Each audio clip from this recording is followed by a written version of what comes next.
Hello, everyone. This is your conscience, Grover Cleveland here, with a message for your subconscious. You can follow Ryan O'Connor at Wrangleshank on Instagram and Twitter. There's a link in the description. Don't die wondering. Just bloody do it. Oh, thank you.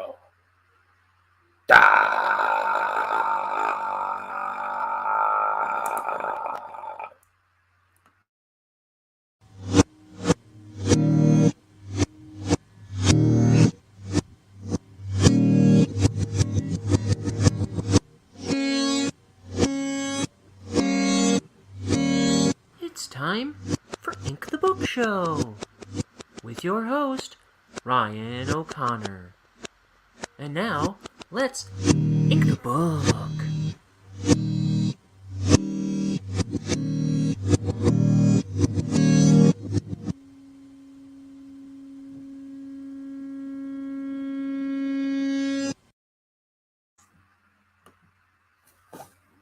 Whoa! It's the Ryan O'Connor Show, where we're inking some comics. I realized yesterday, in addition to missing a couple random lines that I did already, I took care of, I didn't color which way's left, which way's right. I didn't color Petunia's dress here. So I'm going to do that real quick, and then I'll start the next page. Happy St. Patrick's Day. It's good to be here. Look at that. There's my sinful pride. Okay, we're gonna do some art. Boom.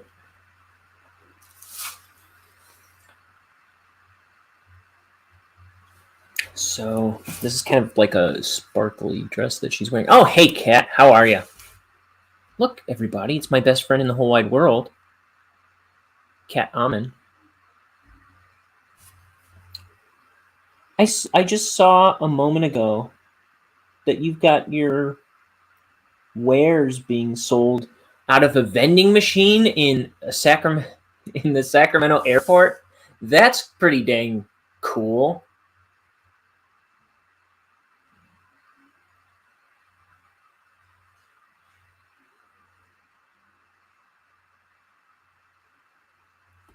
How do you get that gig?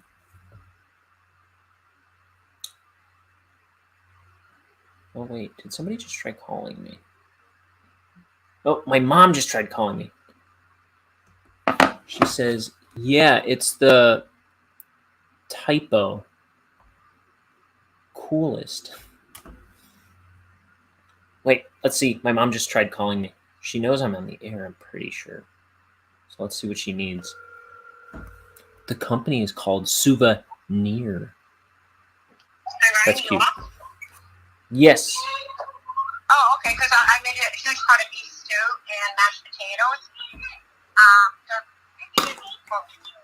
You're going to wait for me for what? Hold on a second. Mom, you ding-dong. Oh, thank you. Oh, you missed it.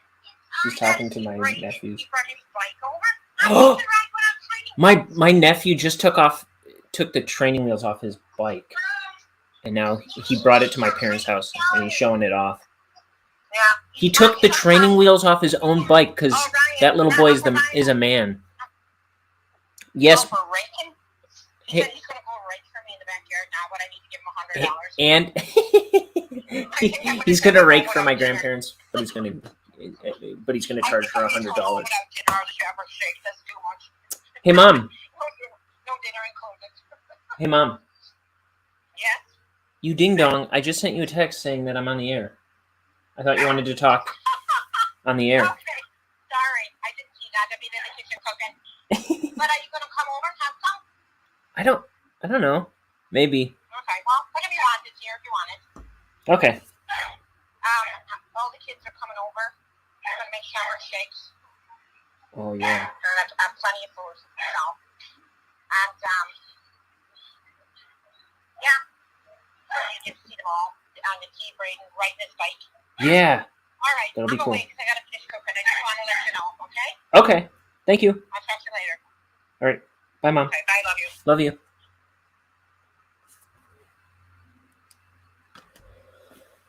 Oh, I didn't see this till now. But if I see her later, I will tell her you said hi. How's it going, Kat? You get in here. I sent you the link too.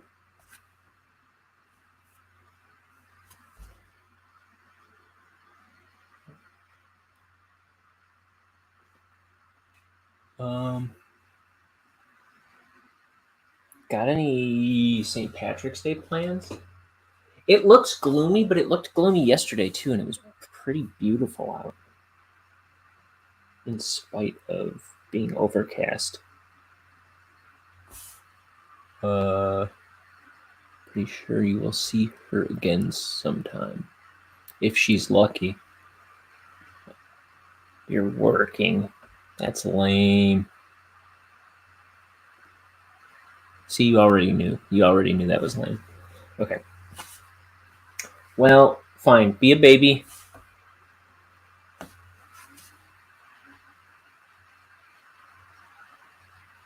Be a coward. That's fair. It's a free country.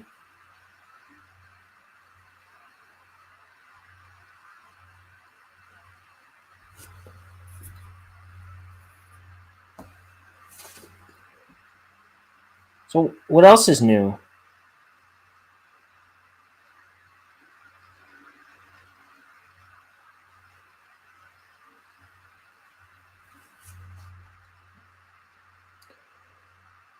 What are you doing at work?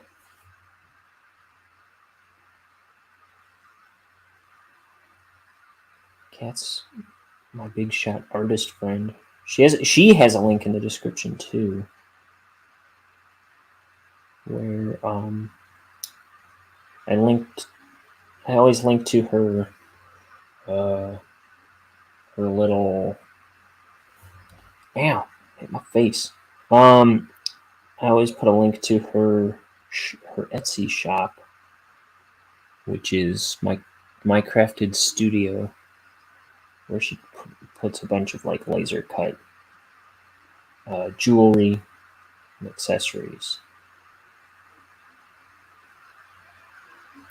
And I guess you can get her stuff at the Sacramento airport out of a vending machine.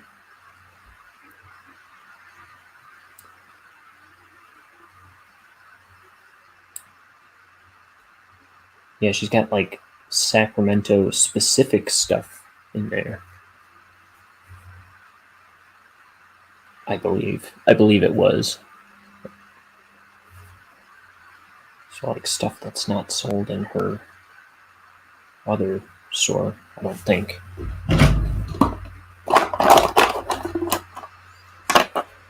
Okay, is she beautiful enough?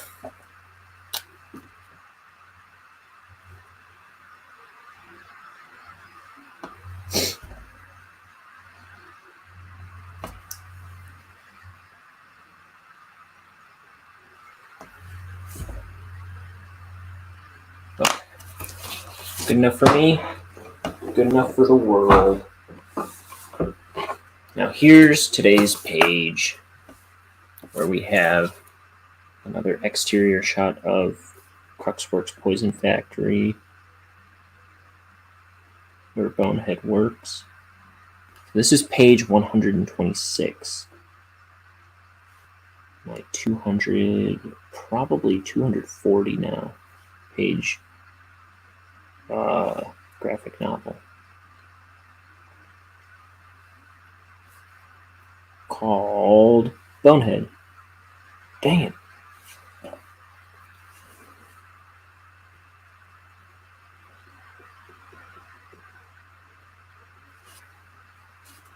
Artist's tip. Don't let your wrist bend all wishy-washy as you drag lines across the page.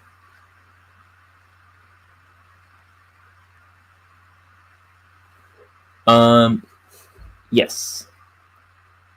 Sacramento-specific items. I have some in my Etsy store, but now they are in the airport, as well as some local shops. As for what is new, I'm editing photos for new products. Well, wahida. No, I'm just kidding. Okay, I asked as if I were interested, and then I'm like so over you by the time you answer. No, I'm just kidding. Not really.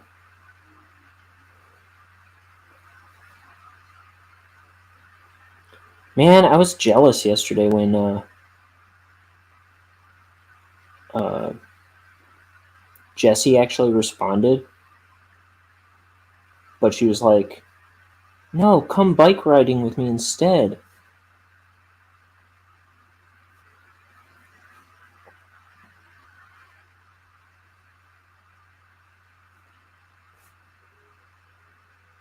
The weather's beautiful.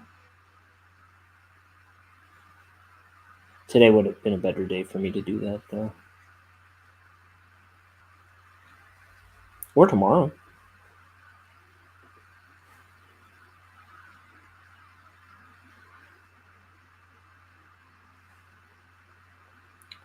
This building has these big turbines. Is that what they're called in front? I don't know why.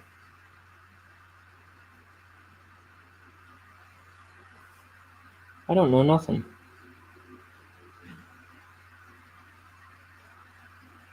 I thought it would make it look more factory-ish.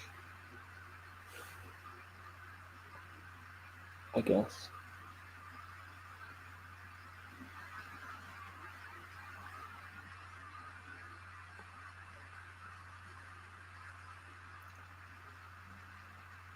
I've talked before about I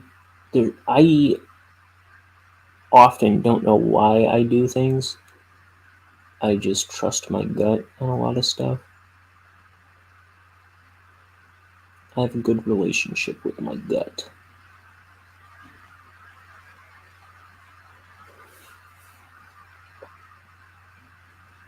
My gut has a good track record with me. Except for on multiple choice tests.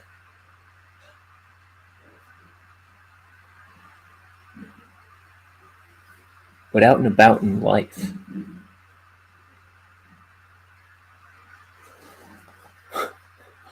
Again, Jessie is a bad influence.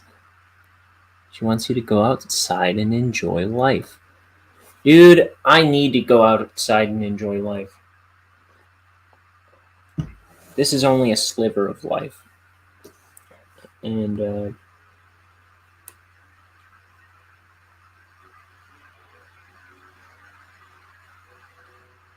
as wonderful as it is, it's not the healthiest. I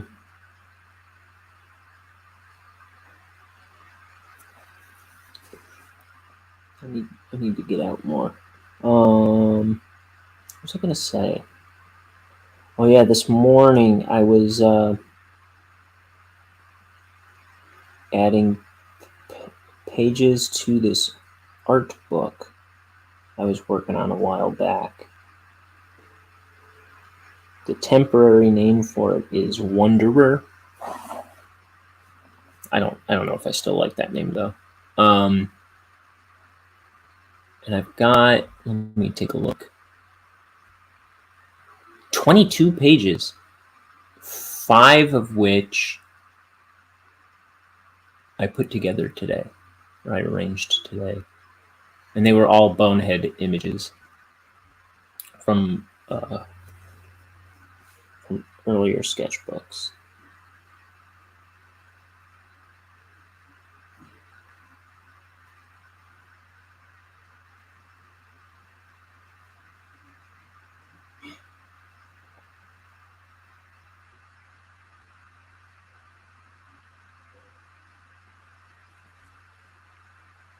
Yeah, I want to put together a like 160-page art book with a bunch of my daily drawings. And I think I want to write some essays and put it in there.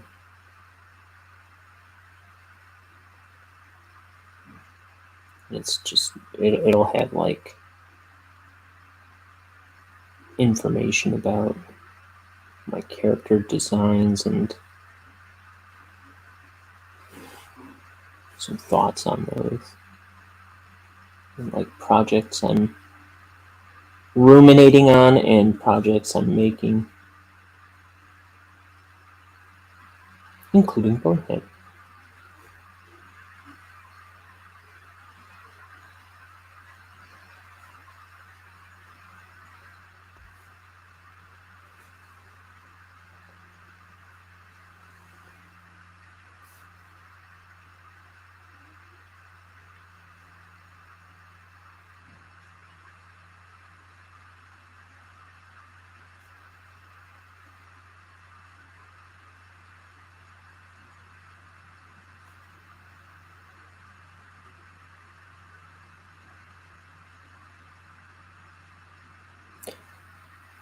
Hey Kat, how many of your heads will your boss chop off if you just click the link and hop in here?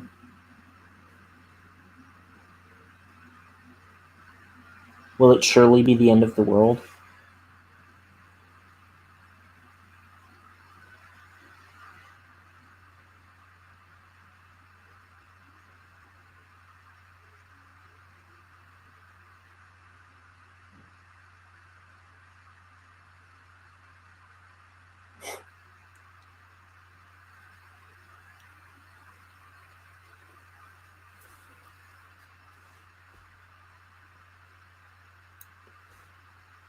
My boss is a jerk sometimes.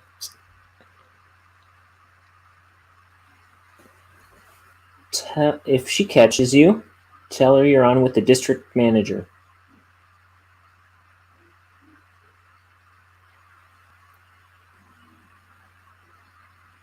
So are you at home right now?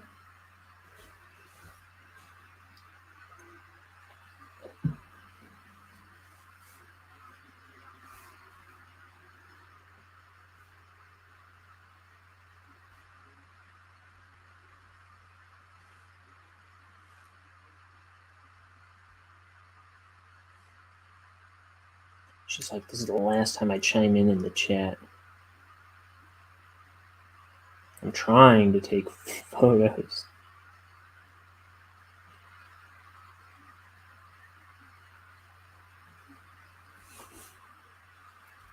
I don't know. Were you still not doing the... You were at some, like, boutique in the city or something? No? Like you had some space set up in a shop? Maybe that ended. I always forget what's going on in my friends' lives.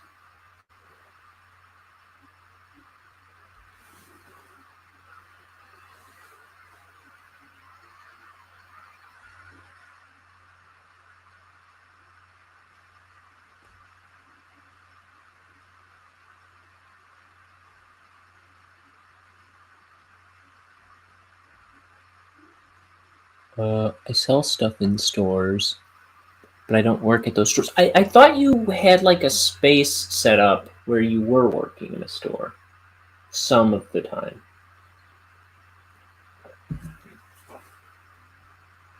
Wasn't that a thing?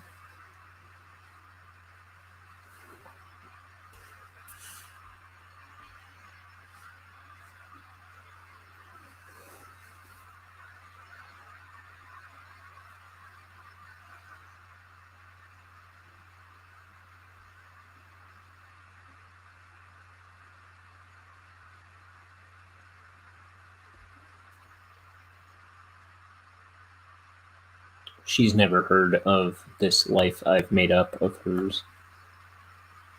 I'm trying to think of what I might be thinking. Maybe you're just selling stuff out of the stores, but I thought you were like...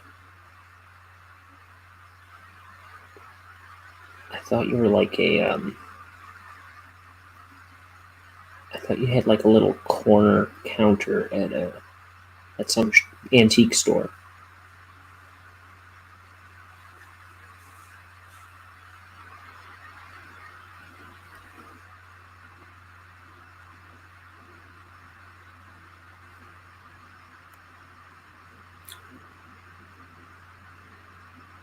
Maybe I was misunderstanding some of that. Oh, wait. I'm not crazy.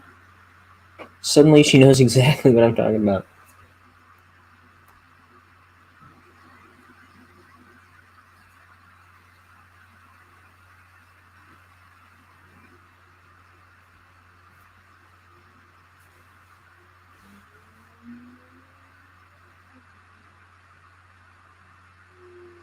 Oh, yeah! I forgot! I'm supposed to be there every day. No.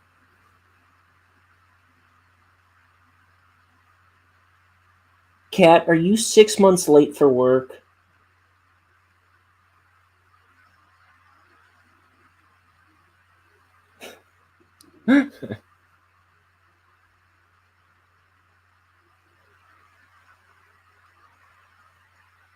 Typical artist.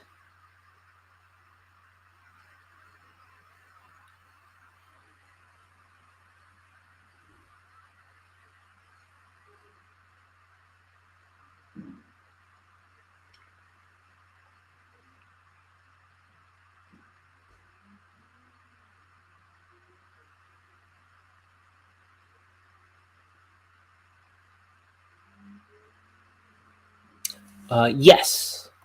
For a brief time. See, I'm not as stupid as I am. For a brief time, I was selling antiques. I tried 2 antique stores, also sold stuff on Marketplace. It takes up all your time and barely makes any money, so I stopped. Oh, yeah, you did tell me that.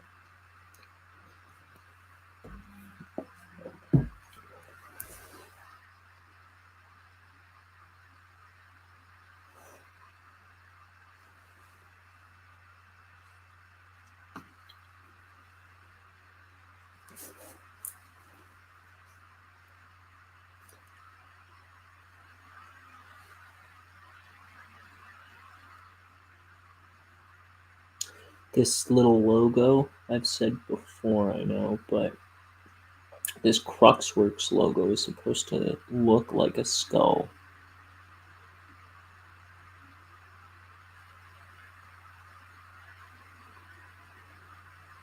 The CW.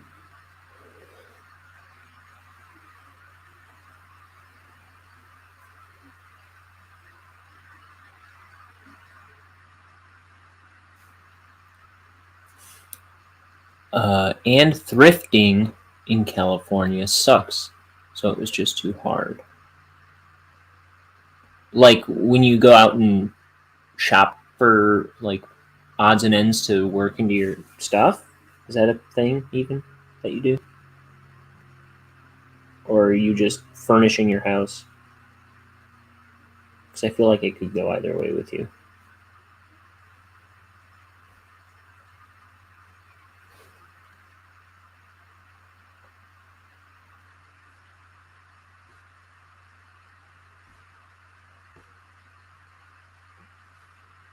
Both. The Midwest is one of the best areas for thrift shopping vintage items. Interesting.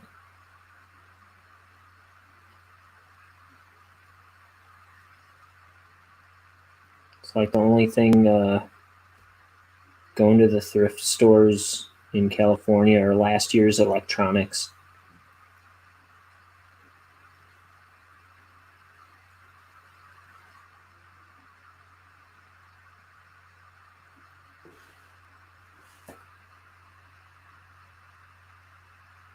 And used sex toys.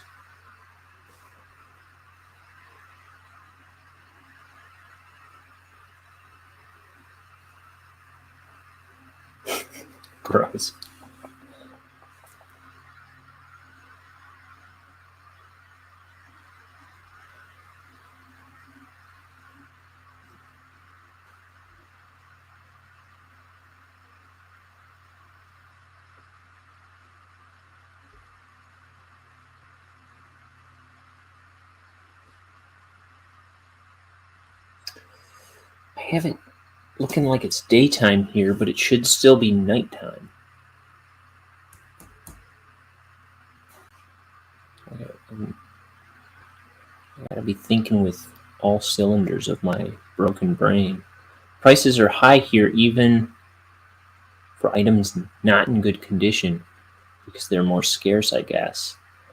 But Chris regularly buys good music equipment through Goodwill's local auction. Goodwill has local auctions.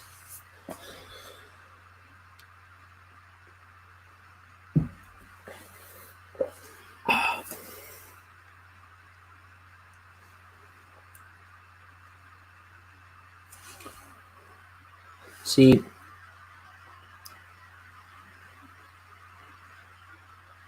I need a woman like Kat in my life. I was just thinking about this. Not Kat specifically, but I need a good woman in my life. I feel like I only know so many things. Barely anything, really. And I just know, like, when I find a good woman, she's gonna make my life so much better. She'll be like, you didn't know that you brush your teeth with toothpaste? She'll be like, well, why don't you do this and you'll make some income? Why don't you get out of bed and you'll make some income? Be like, oh, I guess I never thought of it that way before.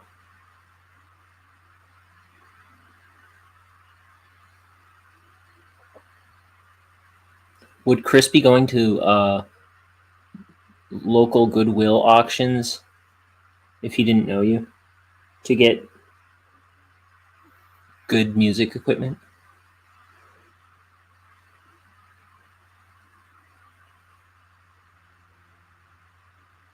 Would that be in his vocabulary?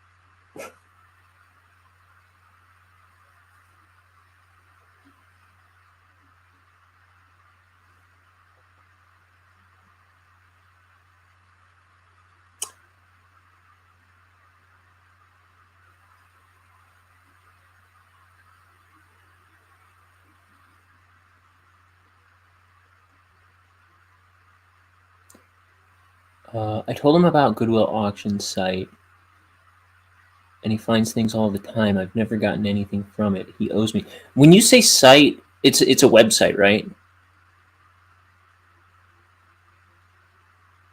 That's not a thing I've ever heard of.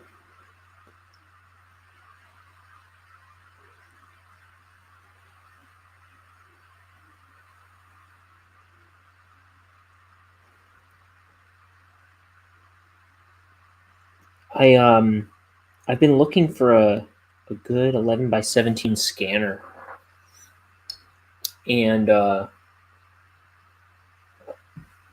can never find anything like for sure. Like the specs always, like when I look for 11 by 17 scanners, just everything on the internet pops up that is a scanner, and so I gotta like dive into the specs every time, and half the time it's like, oh, it prints up to 11 by 17, or no, it doesn't scan 11 by 17. It's just an 8 by 10 scanner or something. Like I always got to dive into the specs, or it is what I need, but it's like way more money than I'm trying to spend on it. And then my brother's like, hey, there's a Facebook Marketplace. You can probably find something on there. He pulls something up right away, and it was like a decent price. And I was like, yeah, that's exactly what I'm looking for, and at the price I'm looking for. And I still haven't bought it yet, though. Look at this. I didn't finish the panels.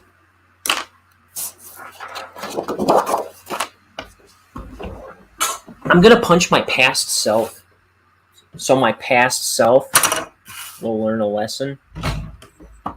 But we both know by that point it'll be my future self that needs to learn the lesson.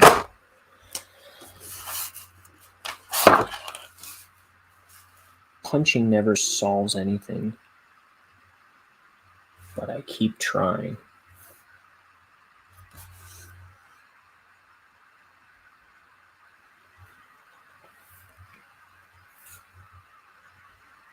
Yeah, man, Marketplace is really good, says Kat. I don't know. I'm not comfortable using stuff like that, which is why I didn't make it happen yet. Oh, hey, Vucky's here. Hi, Vucky. But I don't know, like stuff like Craigslist where you like, I don't know, negotiate with a stranger, and I don't know, it's weird to me. I just want to click it and buy it. Have them ship it to my house. I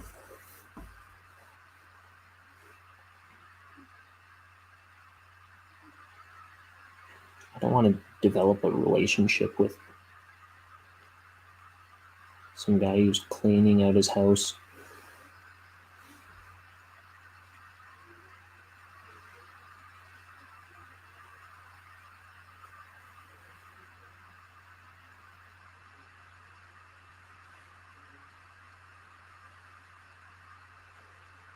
Marketplace is a little bit of a headache from the seller side, but I've bought and sold a lot of good stuff.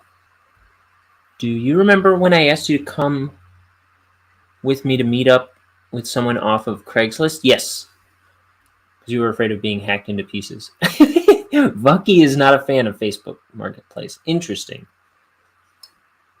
See, I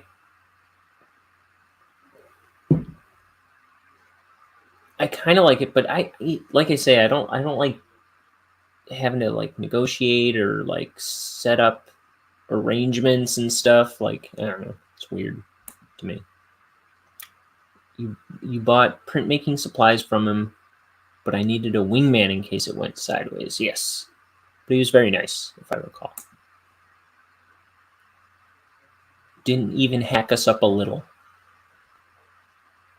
I don't want to see an ad from 83 weeks ago. Yeah, that's interesting. That's a fair point. So don't negotiate.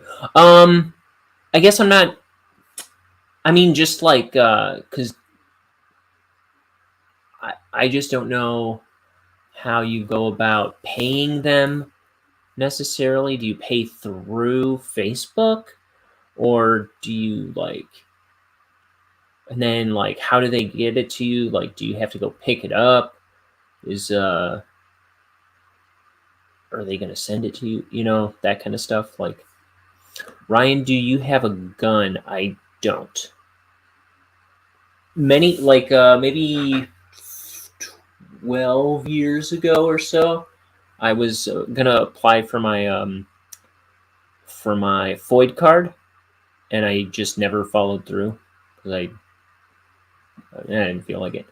But I was going to do it at the same time as my roommate and my buddy Zach, and they both went through with it. I didn't.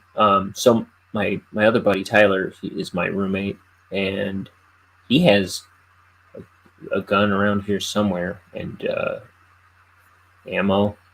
I don't know much more about it than that. He like inherited some gun. Venmo or cash? Isn't Venmo weird?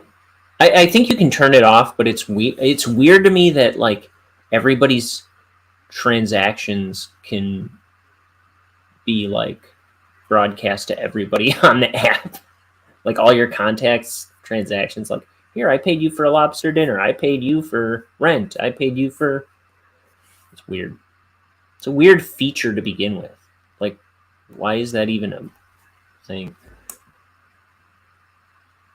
I guess it's kind of cute, but it's weird. You can meet in a public place. I just want to click a button. Like, I want it to be like eBay. The social aspect of it is stupid. I make every transaction private. Yeah. It's just like when I first signed up for it, I was like, that's so... It's just a weird feature. Just a weird feature.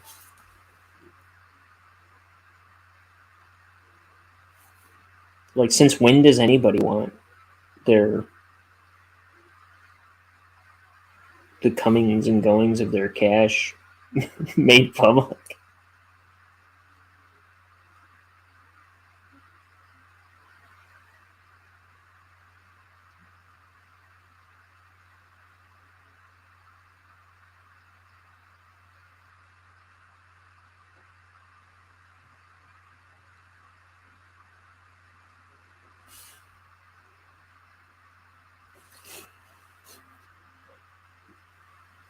Do you have any guns in your home, Kat or Vucky?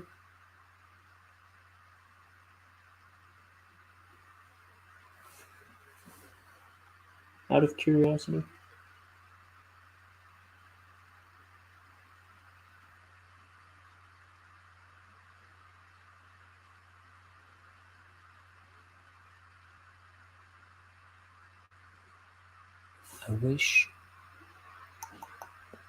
I wish I could hide the feed. I don't need to know that random acquaintances split a coffee bill. Yeah. No, but we did find ammo left by the previous owners.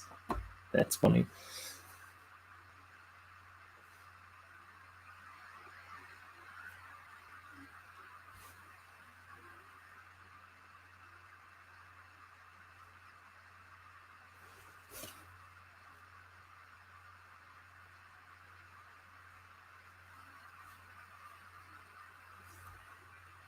Guns are very, very popular in Northern California.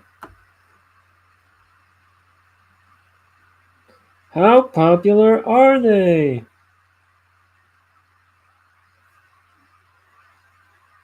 They're so popular. Everyone has one.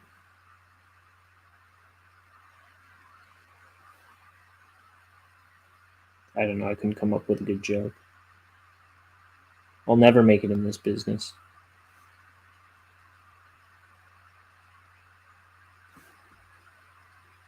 Of speaking out loud.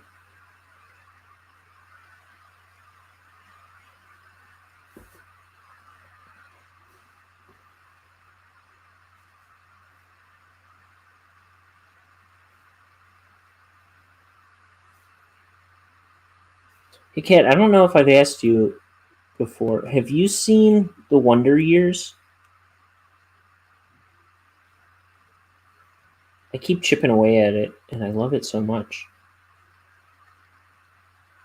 Although in season 5, like, suddenly little Kevin Arnold, he's starting to look like a little man.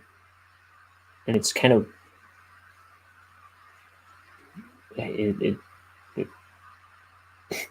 It's just jarring. Oh, you've seen the new one? Because that's what I'm going to go into that one when I finish the old one.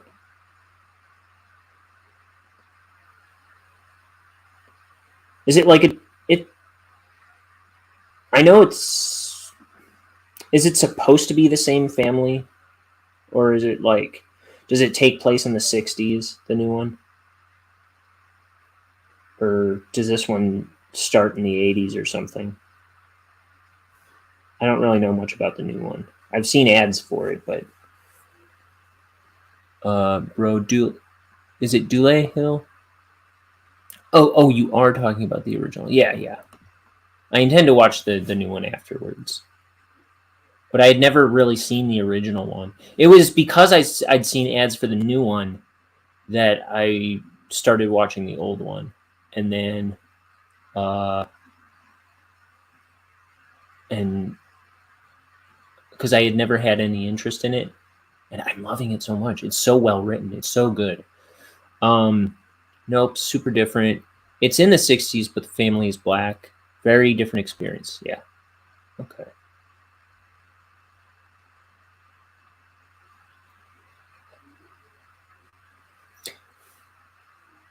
That would make sense that it would still be in the 60s. That'd be a good jumping off point, I think.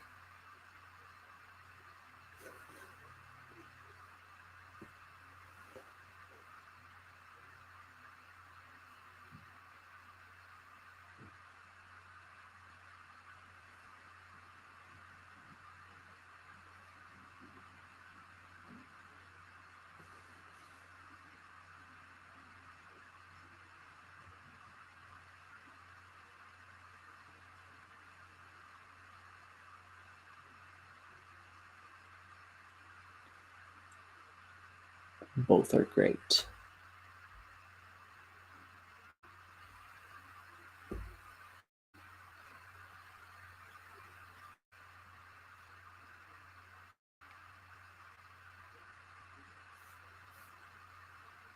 Have you seen the? I know you're a huge Boy Meets World fan. Have you seen the Goldfish Crackers commercial with Ben and Fred Savage that aired during the Super Bowl? I assume. I only saw it after the Super Bowl, but I'm pretty sure it was like it's got the Super Bowl written all over it.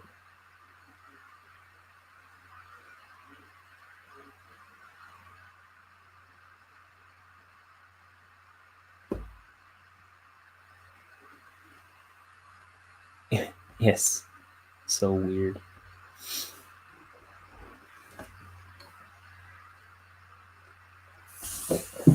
They're like taking digs at each other's careers or something, I think. Or their, I don't know, mannerisms. I forget.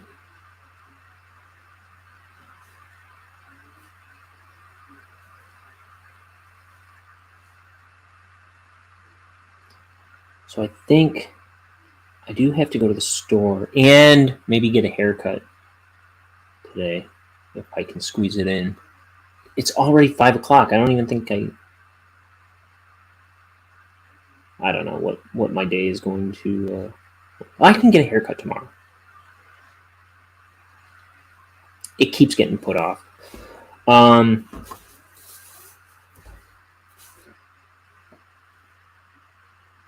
But I think when I go to the store, I'll stop at my parents for a bit. My mom's got all kinds of food. Though I'm supposed to hang out with my buddy Tyler tonight.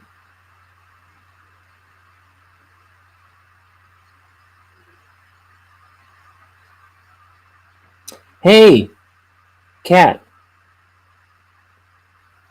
I'm so proud of Tyler. He put in his 2 weeks at his job because... Do you remember what Tyler was doing when we first met him? With his life? Do you remember what he was doing in school? What his electives were?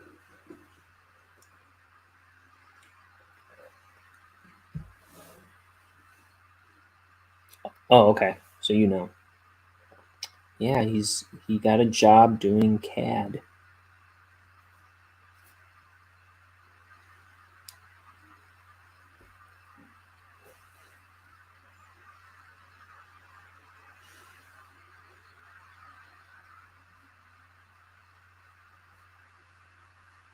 Yeah, he was taking classes not that long ago.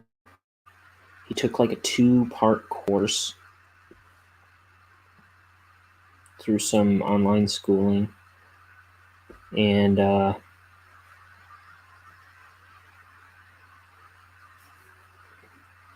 yeah, got a job doing it right away.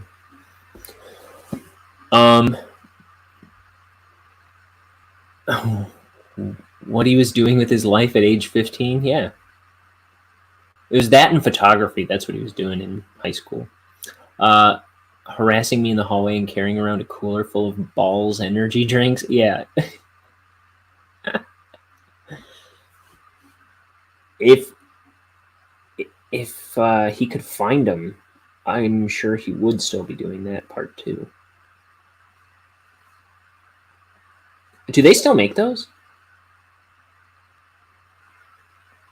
Frankly, I don't even know where he was getting them back then.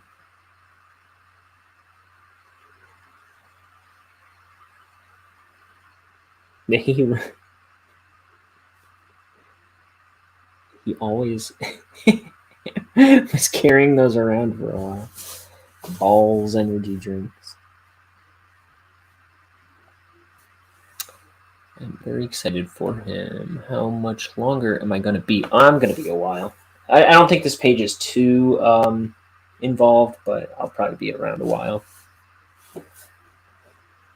At least another 45 minutes, I'd say. At least.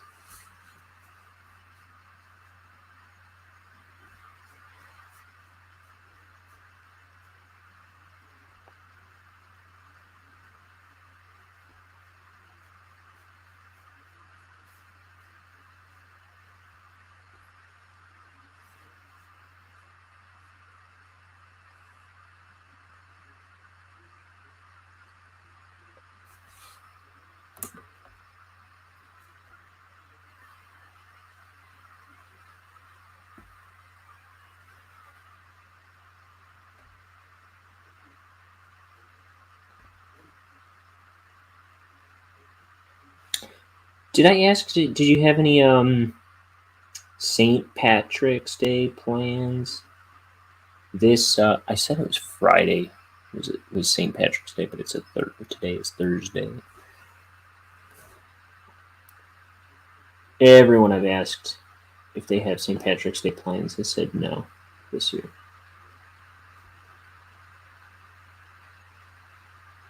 Including Bucky, who was in the chat a minute ago.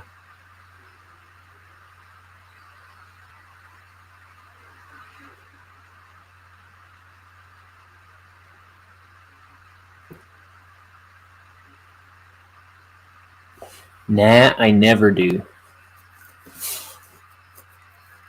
Oh, what's the matter, chicken? I don't know. Does that make you a chicken? Hey, just because I was talking about him a little bit yesterday, do you know anything about what Charlene and Yana are up to? Have you heard from Yana in a million years?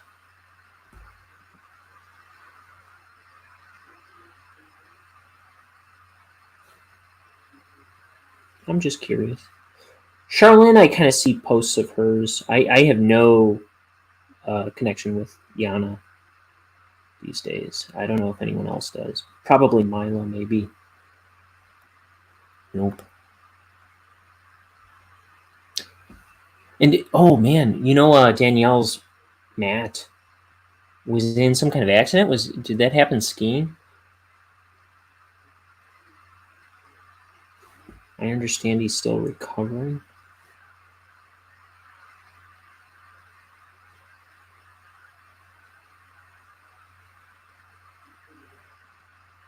They just got married.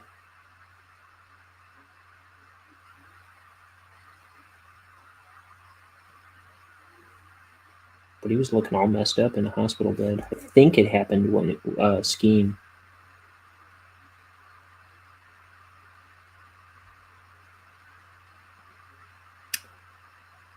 Yeah, I'm not too clear on what happened, but it was like they were on some little ski trip, and then it happened like right after that.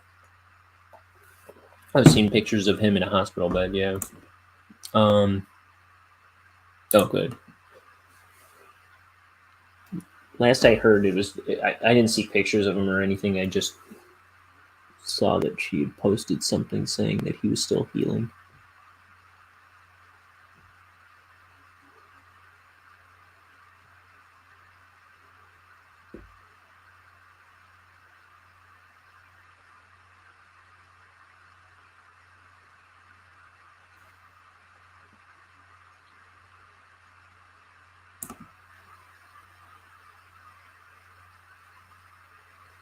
Yeah, same here.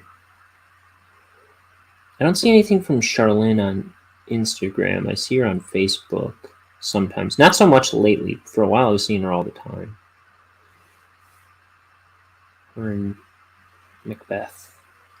Mac,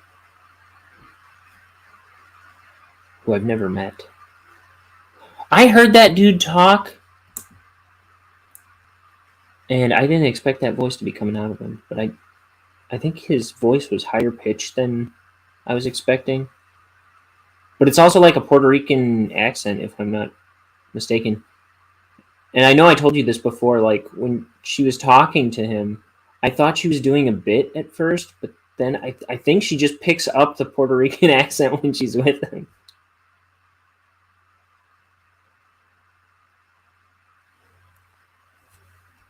Which I thought was really funny when I realized she wasn't trying to be funny. But I haven't seen much from her in a long time.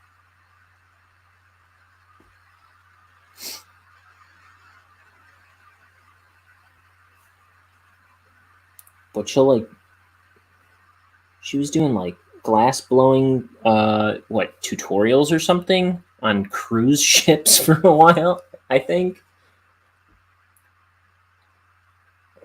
It's like, what a job.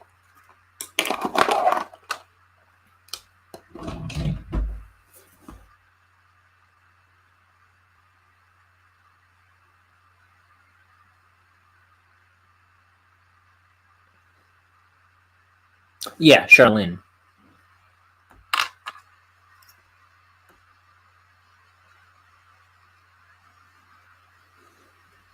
Yeah, she's in Miami, with Mac, I think.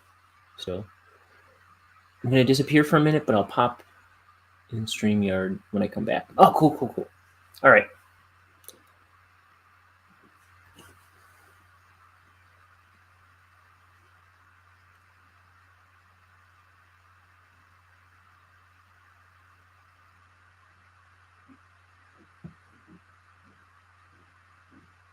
Okay.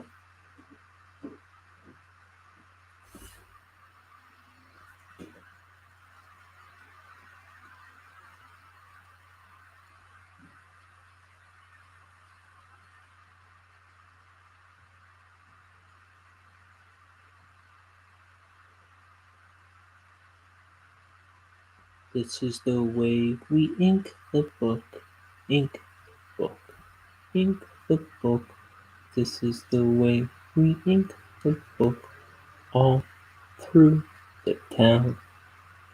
But mostly right here at my art table. Art table. Art table. This is the way we ink the book. All the ding dong day.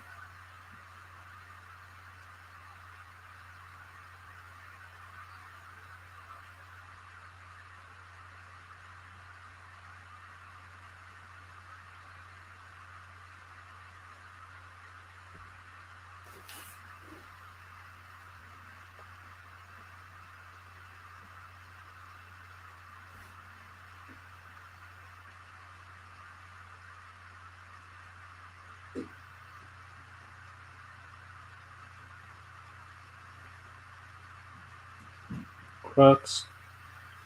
Wha. Sound it out. Wha.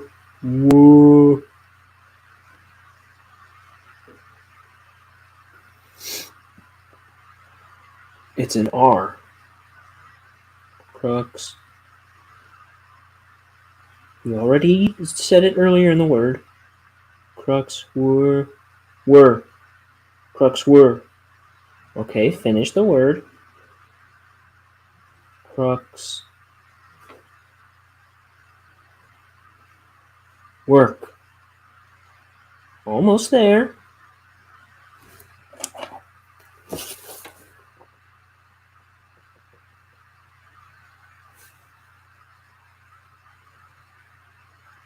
Ooh.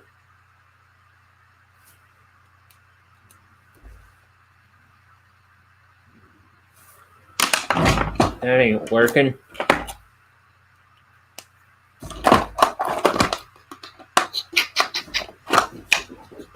Need to find another white pen. That's not one. Here's one.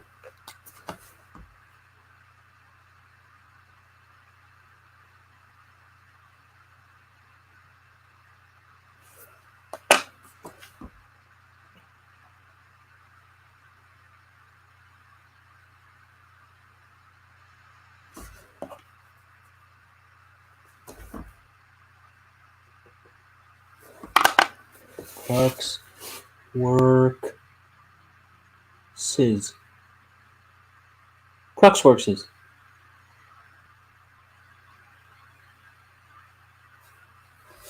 You're getting so much better, Ryan. See me after class.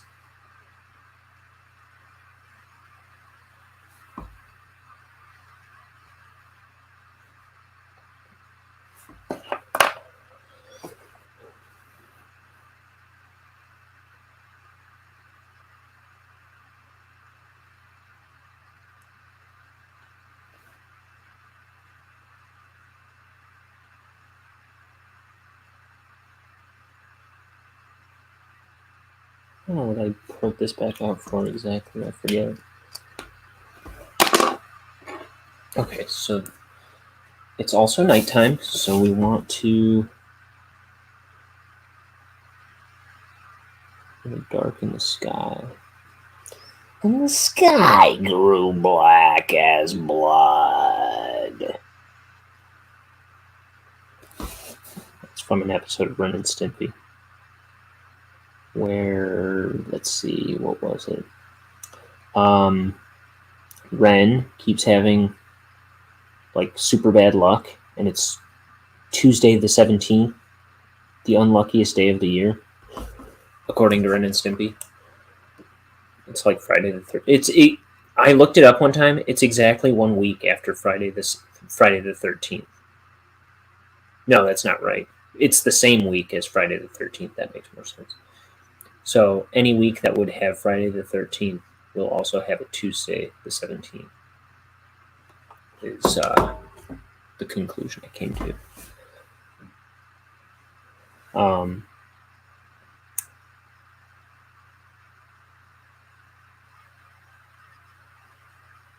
And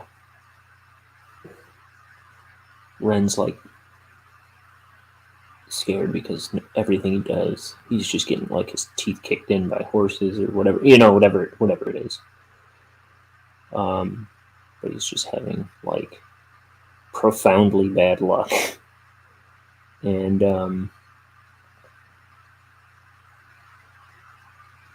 I think it's like he's making fun of it at first. I forget exactly, but like at one point is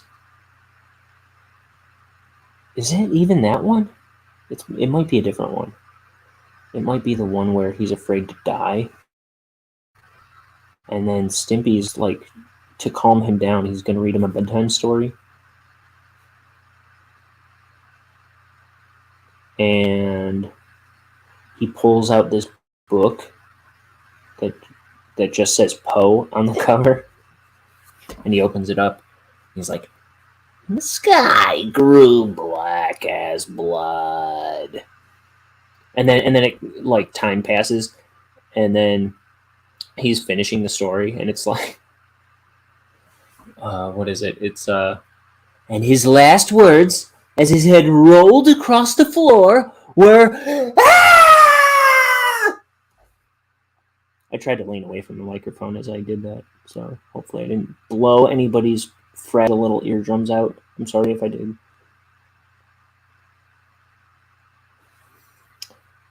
Please accept this drawing as a token of apology. Oh, hey! It's my best friend in the whole wide world. How is it that you are? Is this actually working this time? It is. Okay, well, my headphones are not, so Let me see if I can fix that. Kind of weird. It tells me that I'm paired, but it's not actually paired. Settings.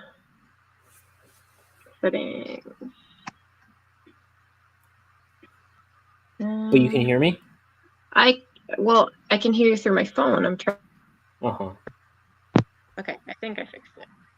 It sounds like you did something different. Yeah. You are very quiet now, though. But I think if you go into, like, there's a settings thing, right? Where you can click audio. There's a thing that says automatically adjust mic volume, but if you uncheck that, you can probably raise it. Yeah, I put it on earpiece, but it's not doing that.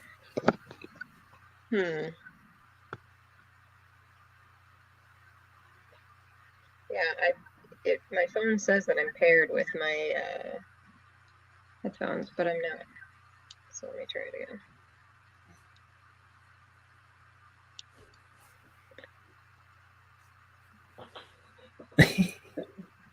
Well, at least we got the video part working. Yeah.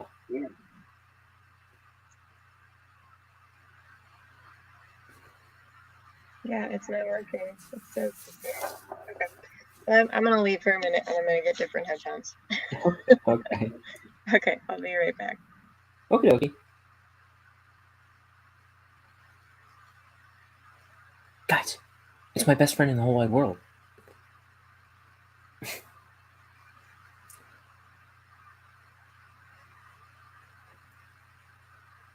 She is my art chum.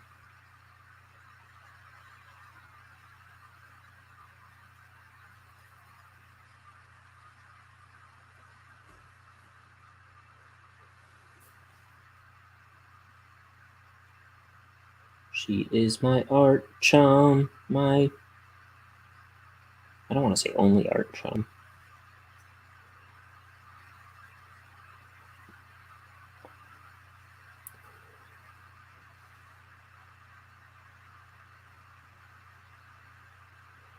So, yeah, she sells her jewelry and, like, and when I say jewelry, it's like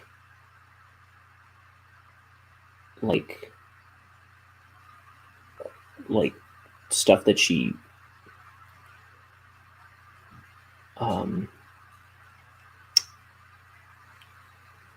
let's see, she laser cuts from like wood and plastic and stuff, and she engraves it, and it's like not typical jewelry. It's all like real cool, like vintagey, designy stuff. Because my sister will make jewelry sometimes too, but it's hers is all metalwork and stuff. I don't. Kat, do you have much metalwork in your stuff that you make? No. So the laser is not powerful enough to cut metal.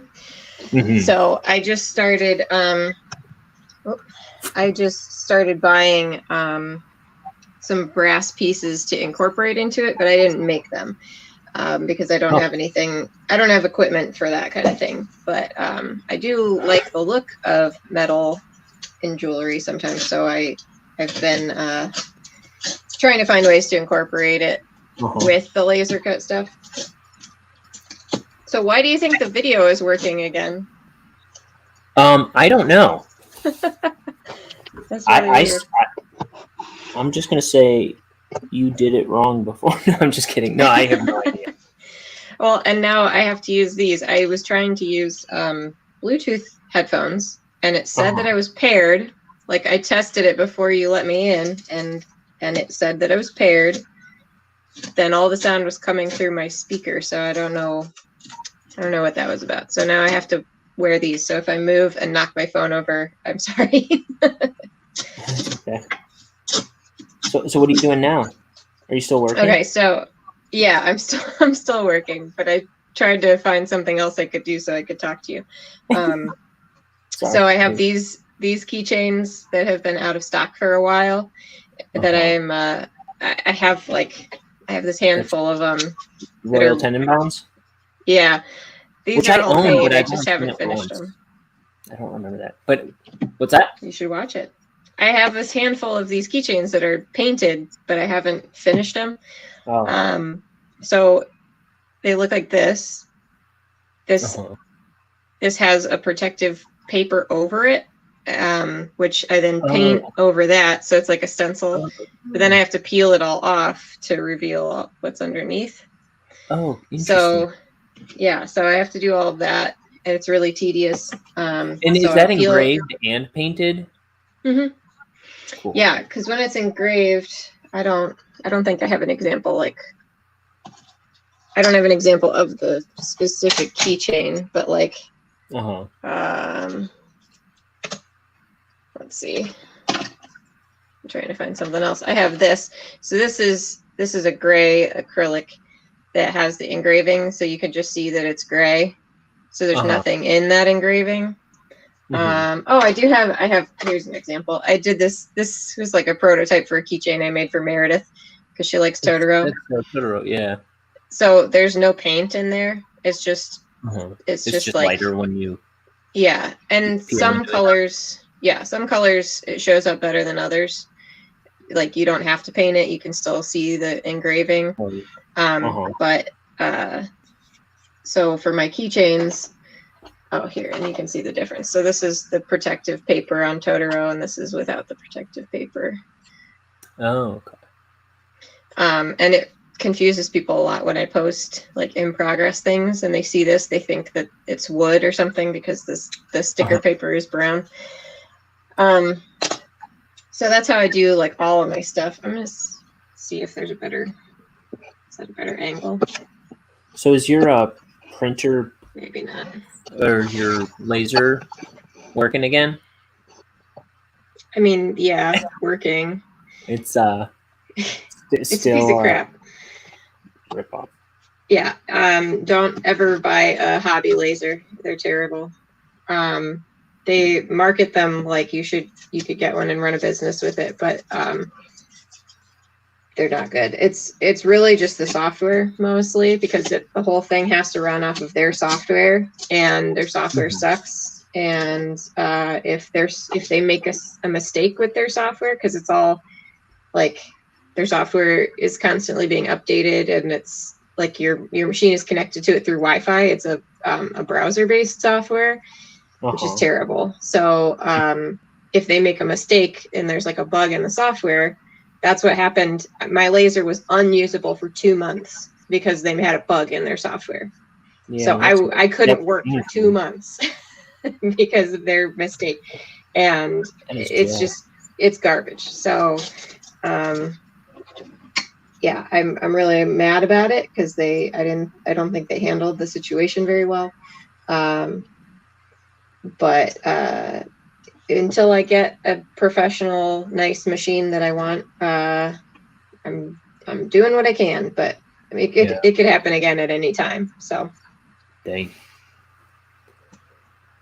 I mean, like, there's things that they haven't fixed that have been broken for like 6 months that make it take twice as long for me to do things than it should. You know, like, it's just stupid stuff that they're clearly not prioritizing. And that makes me really mad. Like, I want to get a machine where I'm not stuck because of like somebody needing to fix software, you know? Yeah. Yeah, because then your whole business is like in some other entity's hands. Yeah, and they don't care. Have you been looking into like maybe like steering into other types of merchandise then, or at least other, I don't know. You mean besides having stuff that's made on the laser? Yeah, I guess. No, not at the moment. I mean, like, I used to teach workshops, so like I could try to do that again, and may try to do that again. But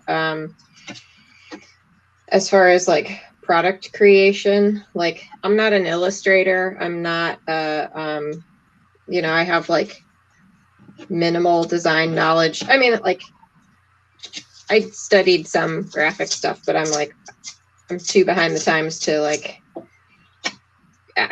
A lot of people will create something like what you could do. You could draw an illustration and then put it on a product and just make a bunch of that product, like have somebody else manufacture that product, you know. I'm not that kind of artist. You know, like I don't have those kind of skills that I could just like design something like that and have somebody else manufacture it, you know. But to some extent you're doing that, aren't you? Well, I'm making stuff myself. Right. But like like I'm not gonna do like t-shirts, or like I don't do like art prints or something like that where it's like you design it and then you just like push a button. You know, you could always put like a Tenenbaum key, like I'm just seeing in my head like a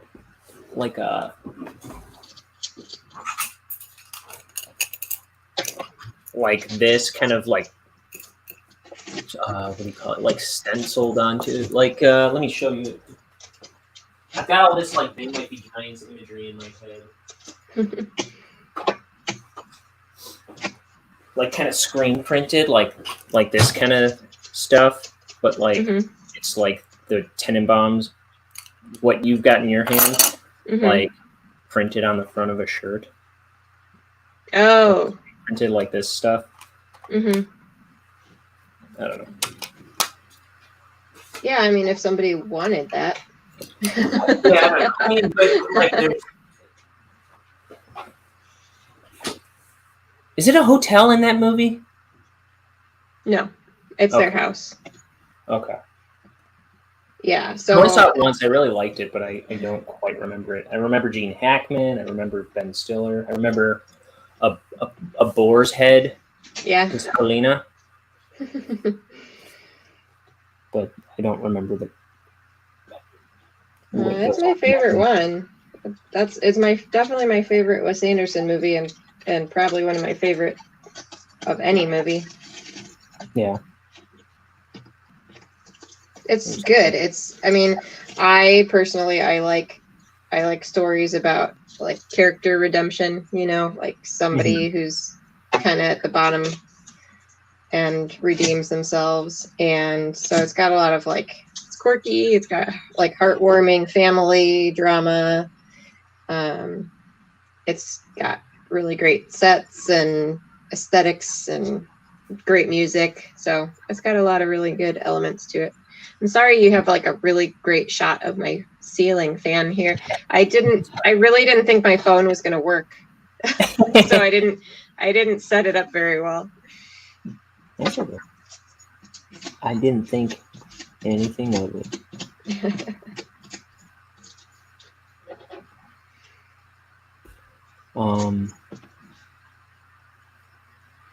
So you have the movie, but you haven't watched it? I watched it, but silliness. It was like my sister randomly bought it for me for Christmas one year, maybe like she knows what's up. 7 years ago, and I watched it right after she got it, and I was like, that was a really good movie. I never knew anything about it before that, other than it being a Wes Anderson movie, and I really liked it, but I haven't. It's still sitting on my shelf, but I just haven't watched it again since.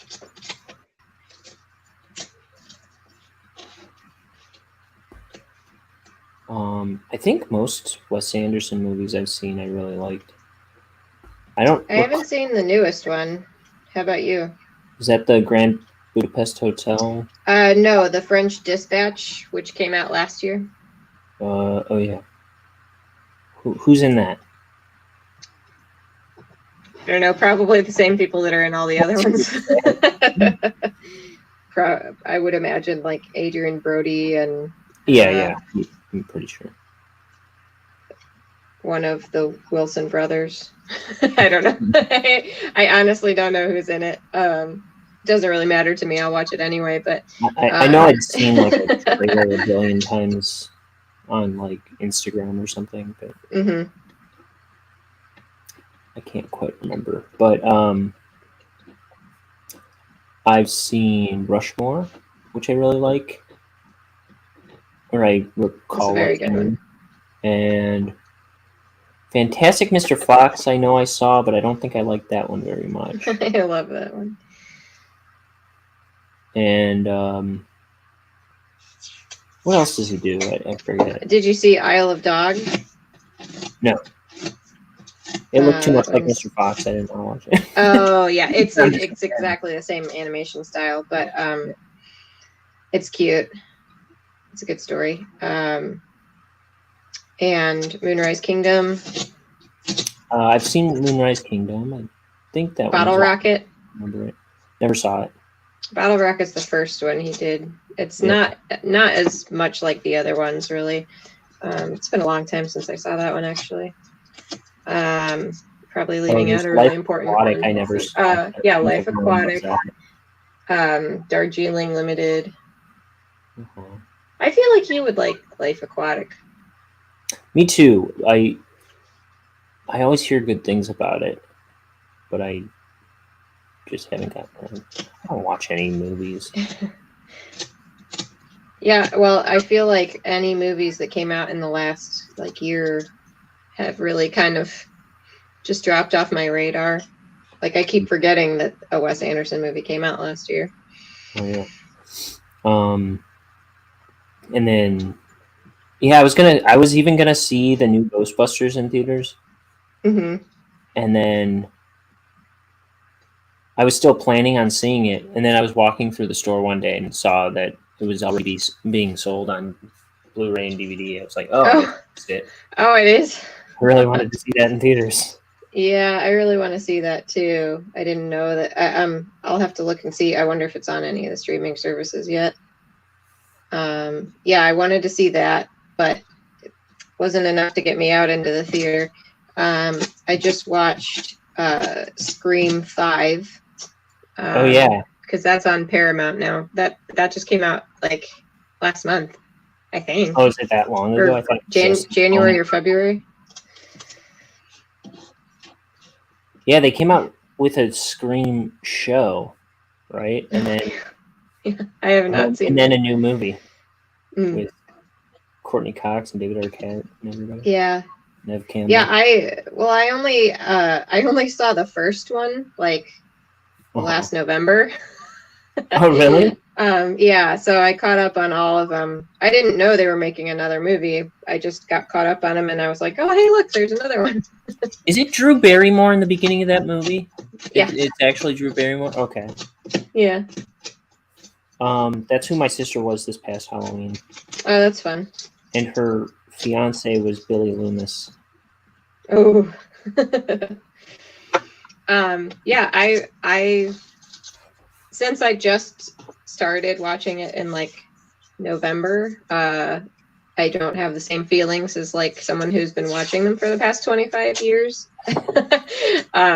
But I liked them. But I mean, the anticipation of the new one was not as big of a deal for me because I just started watching them.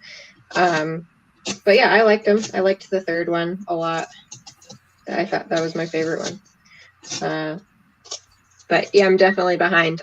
I'm generally behind the times when it comes to stuff like that. So Yeah, me too. I do want to see the new Batman movie. Me too. I had pretty much decided. I was like, okay, I missed Ghostbusters. That's going to be the next movie. I haven't seen a movie in theaters since 2018. I realized, and so I'm like, what's going to be the next thing I see? And I was like, sounds like Batman's pretty good. Maybe I'll go see Batman. I wouldn't normally be excited, but I've been hearing really good things about it from unexpected sources. Yeah. But then my buddy at work told me he saw it, and he's like, "Oh, it's great. You just gotta be prepared to buckle in for a 3-hour movie." I was like, "Ooh, Wait, is it really that long? it's 3 hours. It's like 2." No. He said it was like 2 hours and 54 minutes long. I was like, the time into getting ready and going to a theater and coming home and it's like you gotta pack for a whole day. Yeah, that's Go see it. That's long. I'll have to consider that. But I mean, I think we might be going to see it soon. But I don't know. I didn't know it was that long. That's the only thing that's got me holding off on it. Yeah, I mean, considering that I also haven't been to I can't remember the last movie that I went and saw, but it was probably, early 2019 at the earliest, or early 2020. I mean, at the earliest, I think. Yeah, I cannot remember the last movie that I went and saw, but I mean, I haven't seen anything since the pandemic, so. Mm-hmm. A long movie doesn't sound super appealing for me since I haven't been to a theater in a while, but I mean, I don't know. I like long movies. I just like movies. And I hope that it's a good Batman movie. We need one of those. Yeah. It's been a while. I would not say the last several have been great. Actually, I didn't even see the most recent one. Are you talking about the Dark Knight ones? Oh no, those are great. Oh. But the Batman versus Superman was like, it was okay. And then I did not see Justice League because, like, honestly, Batman versus Superman was pretty underwhelming. So I didn't care about seeing the one that came after. Those didn't even register with me as Batman movies, but I didn't see them or anything. Yeah, I'm certainly no authority, but what was I gonna say?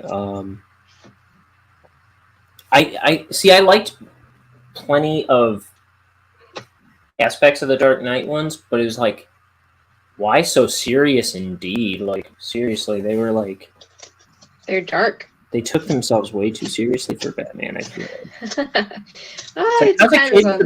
How's a kid supposed to get into any of this?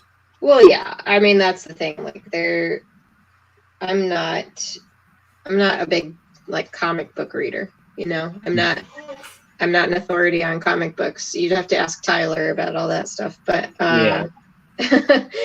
But I think the comic book world, I think there's a lot of really dark Batman stuff. And, you know, there was the cartoon that I grew up watching in the 90s, the animated series. That was pretty dark, too. Yeah, it was. I mean, it wasn't like... And like, all that stuff was totally, like over bad, my head, and I still enjoyed Batman the Animated Series. Yeah, I wouldn't... By dark, I don't mean, like, inappropriate for children, because it was a children's show, but there was all this mobster stuff, and, like, there were like, crime scenes that I wasn't even aware of, you know what I mean? Like... Yeah, it was a very serious portrayal of stuff, but that's what I grew up watching that and the 60s Batman with Adam West. So those are very, like, very different sides of it. One is like very bright and campy and goofy, and the other is like really serious and more gritty. I just want them to bring back Batman's nipples. George Clooney, old gay Batman. Yeah. Yeah, that was a rough time, man. They sure were colorful, I'll give them that. Gaudy and colorful. No. I really liked those movies when they were coming out, but yeah. Kind of crass. They're very fun. But the Nolan ones were a very stark contrast. Mm-hmm. Did you like the Tim Burton ones? Yeah. I would say Michael Keaton's my favorite Batman. Yeah. Oh, isn't he gonna be in one? I don't know. I feel like I heard something about him playing. It wasn't a voice acting thing? Are they doing a Batman Beyond? You mean the cartoon? Or no, are they doing like a live action Batman Beyond? Oh, I have no idea. What did I hear? Let me look into this. You could be right. I mean, he's coming back as Beetlejuice. Yeah. Who knows what that's going to be like? I know. Do you think... I forget the actor's name. Do you think Mr. Deets will be in the movie? Oh, Alec Baldwin? No, that's the Maitland. Oh, yeah. Lydia's dad. Oh, yeah. No, I don't know. You know what I'm talking about, though, right? Yeah. Yeah, I can't think of his name either. Good news for Batman fans. Michael Keaton is uprising his iconic role. Oh, okay, that's what it is. His iconic role in the upcoming HBO Max movie, Batgirl. Oh, well. So he's playing Batman. Okay. Sure. He's a 60-year-old Batman. Well, I don't have HBO, so. HBO Max. I have HBO Max. I don't know. I probably won't watch Batgirl. Is that enough to get you to watch a movie? Uh-huh. I said, is that enough to get you to watch a movie? Nothing's enough to get me to watch a movie. Yeah, the last movies I saw them like, I don't go to the movies much either, but the last ones I saw were like pretty much back to back within a week of each other. I saw Jurassic World 2, which I recall liking, and I saw Incredibles 2, which I liked. That's a good For the most part, I liked. The part with Jack gone crazy and his dad chasing him around the house and the raccoons and stuff. That, oh man, me and my sister were like hysterical. Did you see that they're doing another Jurassic World? But this is like the culmination of everything. Have you heard about it? Well, I haven't seen it. I keep meaning to look it up. There's a trailer out, right? Yeah. Everybody's in it. I thought the last one was going to be, and then they like it was all at the end. Like they were like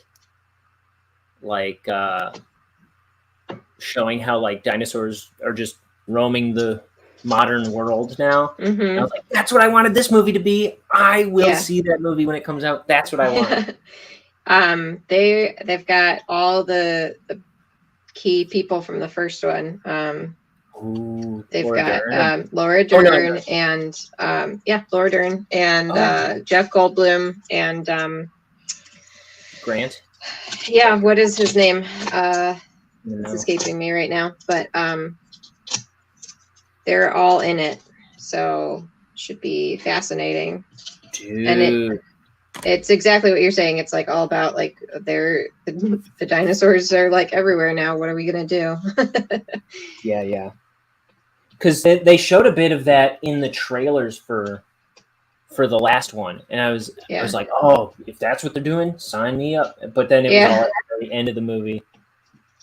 Yeah, pretty sneaky, sis. But I was really excited at the end of that movie. Yeah, so that should be fun. Did you ever watch the TV series Wayward Pines? Yes. Okay, I'm watching that now. Am I going to be super disappointed? Absolutely. Okay. But how far in are you? I'll tell you a little bit about my experience. Well, I don't want any spoilers. We did see The Truth. I don't even know. And I think we watched like one episode past The Truth. The Truth is the episode where they like reveal what the heck is going on. Like 5 episodes in. Yeah. Oh, dude, say goodbye. Yeah. It's just stop there. It's such a good concept, but it's like it seems like they're executing it in the same way that they did the TV show Lost did it, like where it seems like they're just making it up as they go along and they don't have any real end game. And I know it was kind of a lot of information for them to reveal really early on. Mm-hmm. I don't know. It's based on some book series, I guess. Yeah, I should probably read that because it's probably better. Yeah, I wonder if it is. See, like the first 5 episodes, it was such a roller coaster. I was like, oh, this is interesting. This is interesting. Wait, what the hell? That's stupid. And then I was just like going back and forth. And then I think episode 5, I was like, yeah, this is getting good. And then I think after that, I watched the rest of the first season, and then I watched the second season, which is totally different. I don't know, cast to start with. Mhm. And then I don't know, it just never quite came back for me. Yeah, I don't have high hopes for it, but it is a It's very, new. very interesting It- scenario. It's a decent enough start. Mm. Like in that first handful of episodes, but Mhm. They on the one hand they revealed so much information about the premise in that one episode. There's like episode 4 or 5, but there's still so much stuff that is unanswered, or they haven't connected it yet, or or like doesn't make sense. Like if they don't answer it, I'm like, did they really think this through? I don't know. And now it's just kind of infuriating because you're like, you know what this person's trying to do, and you know what this person's trying to do, and neither of them is really going about it the right way. And so I was going to ask you to like come out and say what you're talking about, but that's a hard show to even talk about because it's like even early on, every episode is so spoiler heavy. You know what I mean? Like yeah. It might be worth checking out, but I can't quite even say that it's worth finishing. Yeah, we'll finish it and we'll see what we think. But it already seems like they could have done so much more with this idea than they did. The other part of it, so here was my hesitation. We watched the trailer and it was like Shyamalan's name was all over it, like from M. Night Shyamalan, and I was like, oh, I don't really like any of his stuff at all. But after I'd watched a few episodes, I realized, because I hadn't paid attention to the credits, but I realized that the Duffer Brothers worked on it. Now, if I had seen up front that the Duffer Brothers worked on it, I wouldn't have had any hesitation to watch it. But I was hesitant to watch it because Shyamalan's involved. I think that was right before Stranger Things started. Yeah, must have been. So, I don't know. I don't know who's the one that's responsible for kind of taking it off the rails, but it's certainly no Stranger Things.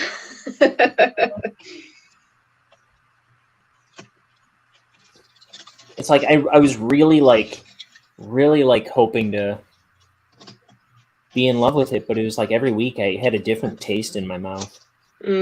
Yeah. Yes. After I think of the first few episodes, we were like, oh yeah, what? Oh, and then they revealed everything, and we were like, oh, okay. But yeah, when I was about the point where you are, I remember just being like, what even happens now? What could even like what do they have up their sleeve beyond this? Also, well, okay, so I don't want to comment too much on things because I don't want to spoil it, but I guess I'll say this. What I'm going to say is a little spoilery, so if you don't want to listen, don't listen, everybody. But the aspect of saving humanity, I find really unrelatable because I personally am just like, well, if humans wrecked everything and like we destroyed ourselves, do we really need to fight to like keep humanity alive? Like I don't personally feel like, the people who are like super committed to like ensuring humanity's success, I'm kind of like, well, we messed up. That we shot our shot, Like I am not willing to sacrifice the amount of things that people in that sacrifice, or the things that people do, the lengths they go to try to ensure humanity's survival. I think it's a waste of time. So I find that part of it like I'm like, just let it go, guys. It's like, let's just live our lives. Yeah, I'm like, just be let done the with candle burn out, people. Yeah. But I mean, like, post-apocalyptic stuff is kind of my favorite genre. But I really I'm not invested in like humanity's survival overall. So sorry human beings. I don't care. We're here now. But if we mess up and we're not here later, that's our own fault. It's weird too that everybody that they decide to bring into this survival haven gets there by means of a car crash. Isn't that a thing? Yeah. And now I don't know if they're gonna if they're gonna do anything else with that, because I was like, I don't know. Pretty much everything that happens, I keep thinking that there's gonna be some like way more complex and fascinating aspect to it, and then they reveal like what's happening, and I'm like, oh well, that's not as interesting as what I thought it was gonna be, you know. So I kept thinking like there was gonna be a lot more to it. I mean, obviously, I'm still only like a little ways into this series overall, but I don't think that they're going to go ahead and like reveal anything that's going to make me go, oh, okay, so that's why they were doing that. But I still don't know how much more stuff, more like twists they could really put into this, because they kind of put all their cards on the table. You know? Yeah, and that's how I felt about that same point. And I don't remember. There might be some interesting things in store still, but I kind of remember that effectively being where I lost interest. But I kept watching. I don't know.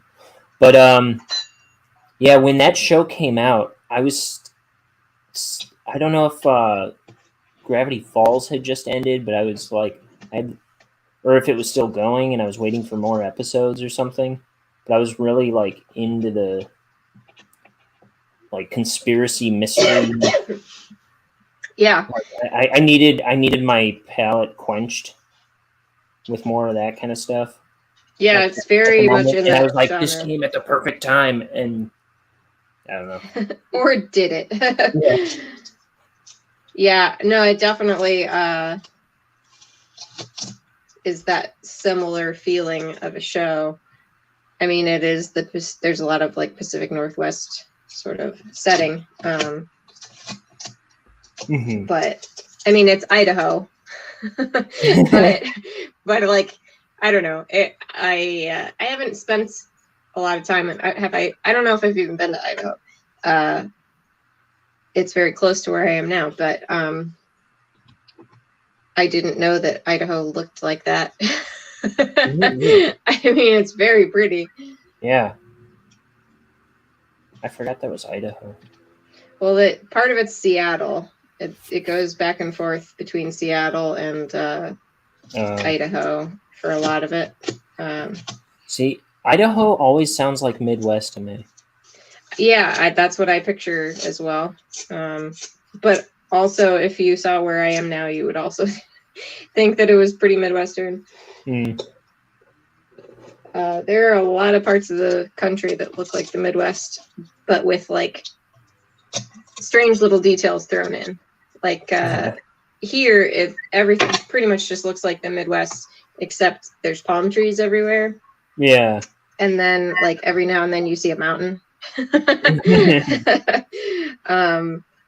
But like for most of the time, just driving around, it really just feels like I'm in Illinois still. It's very strange. I'm also like in a big farming area, so. Oh, cool.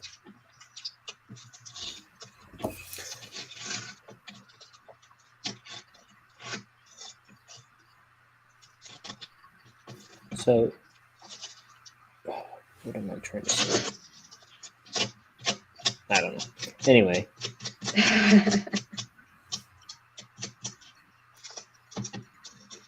What are you doing? You're painting those? No, I'm peeling them. Is it super loud? No. Okay. Because I can't really tell. I don't know. I hate wearing headphones. I think I part never of wear it is, headphones when I'm doing this. My well, brother's you're, oh, is it, I mean, when you go into StreamYard, it tells you to do it, but I didn't know if it was different. Like, you're the one that's I think posting it. Yeah, For me, well, it's like there's it tells me feedback or to, something. too. I don't know, I always tell my brothers, because they're always like all hung up about headphones. I'm like, I never wear headphones. They're like, no, I gotta. Yeah, it's too hard to hear you, and I hopefully am not like talking super loud, because I feel like that's always my issue. Like, I don't know, headphones don't fit me very well. Like, I can never find headphones or like earbuds that fit very well, and if I wear the over the head ones, I get headaches. But like, I have tinnitus, and you do. yeah, and headphones just aren't, like, I don't know, I have a lot of ear issues, so I prefer to just not have anything on my head. Yeah, I don't like headphones very much either. I almost never wear headphones. But yeah, I'm too soft spoken.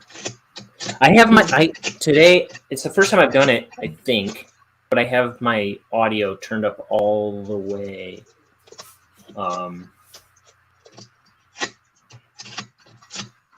Wait, I wonder. Does that do anything? Did I do anything to my volume just now, as far as you're concerned? I don't think so. Okay, just wondering. Oh, now I can hear myself.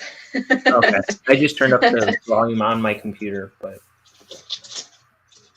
No, uh, I feel like I tend to talk too loud because I'm overcompensating for my hearing issues, because I can't hear very well. Like, especially with headphones on, I feel like I'm in a little bubble, and I can't tell how loud I'm talking. So I'm trying to talk at a normal volume, but no, you're great. okay. I wish I could talk loud naturally, because I don't know. All my life, I always get what I couldn't hear you. Talk louder, and I'm like, you're a mumbler too. It's not. It doesn't come naturally to me. And you're getting a lot more used to, like, well, I wouldn't say this is public. I was gonna say public speaking, but like, you know what I mean. Yeah, it is. I am definitely exercising my my voice a little better. I mean, I'm getting better at using my voice, at least talking. Yeah, it's good. And getting my words out. So that's something. It is good. I'm still very soft spoken.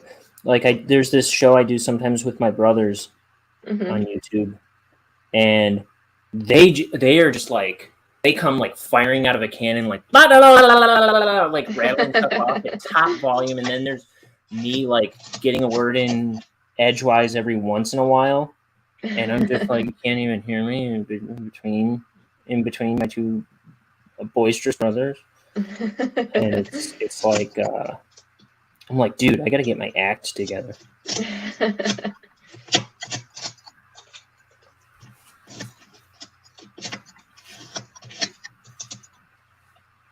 I'm almost done peeling my stack.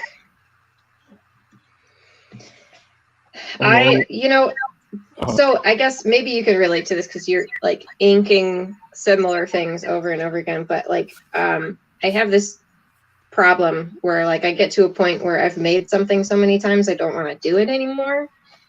But people still want me to do it. And I guess I can relate now to like performers, like musicians or comedians or whatever, who are like, I don't want to tell that joke anymore. I don't want to like, really, you really want me to sing that song again? Can I just do my new one?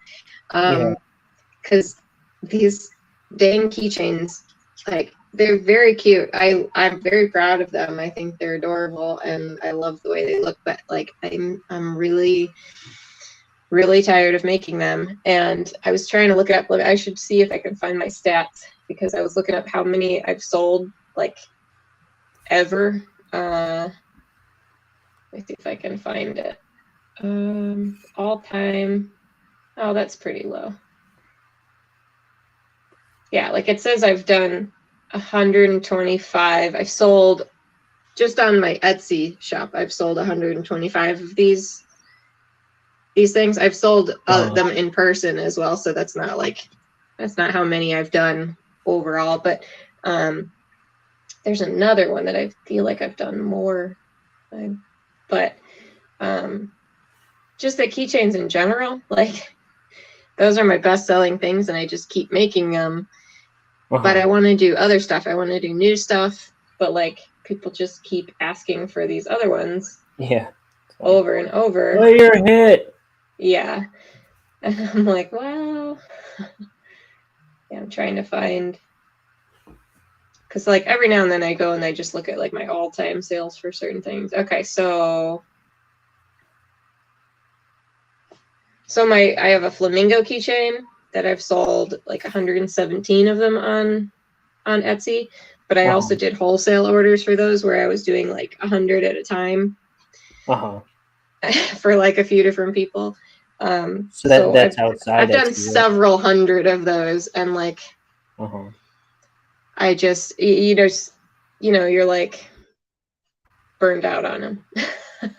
Yeah. People want them, and I'm gonna keep trying to do it, but like your heart isn't quite in it. It's boring to me now at this point. I guess the other part of it is that like they're a little complicated to do. Like they're time consuming, like doing all of this peeling and stuff. Because there's very intricate detail on the letters and the zebra, and I have to peel all of that. And then so after I peel everything, I have to go through and clean up the edges, because the edges get like the paint overspray on them. And then I have to polish both sides and then put the hardware on. And that's after I've etched it and painted it. Oh, so you're saying you're kind of over all the keychains altogether? The more complicated ones, which are the more popular ones, unfortunately. Like I wish that people loved my really simple designs, because then I could just crank that stuff out. But no, I do have custom keychains on the website that are much easier, or much not necessarily easier. They're a lot less time consuming. But those I like make one at a time, so like I have to do the design work on that. Somebody puts what they want on it, and I set up the proof and I send that to them, and so I have to do the back and forth correspondence, making sure I get it the way they want it, and then make it.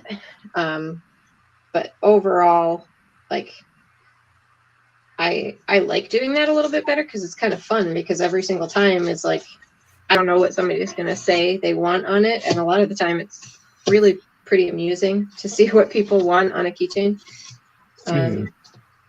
I've had people put like random facts about animals, or like stuff that seems like maybe it's a little bit of an inside joke, or I'm trying to think of what my favorite one was. It was like Susan's badass peasant mobile or something like that. I was like, this is amazing. So I like doing that kind of stuff, because people send me all these random things they want on a keychain, and then I make it, and it's funny. But I feel like when you do the same thing over and over, you also sometimes don't see the mistakes as much, because you're just like, it's monotonous, and then you're like, wait a second, is it supposed to look like that? Trying to find something.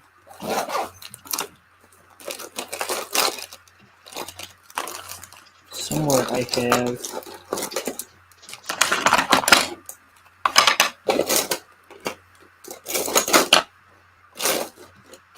And I don't want to be complaining about people liking a design of mine enough to keep ordering it. That's nice. I'm glad people still want it, but I'm just saying that, like, from a creative standpoint, like, making hundreds of these does not satisfy that creative part of my brain. No, I hear you. Like, I was worried about, before I started it, I was a little worried about getting burnt out on making a Bonehead comic. Just like, I thought I would be getting sick of Bonehead because I just did that animation before this. Mm-hmm. And that hasn't come up, thankfully. That's good. But I am kind of like still like I can't get to the next thing fast enough at the same time. Like I'm ready to tell other stories too, but I'm having fun doing Bonehead.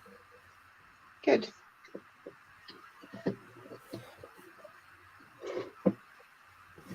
But I was wondering if it was a good idea to do another project with him.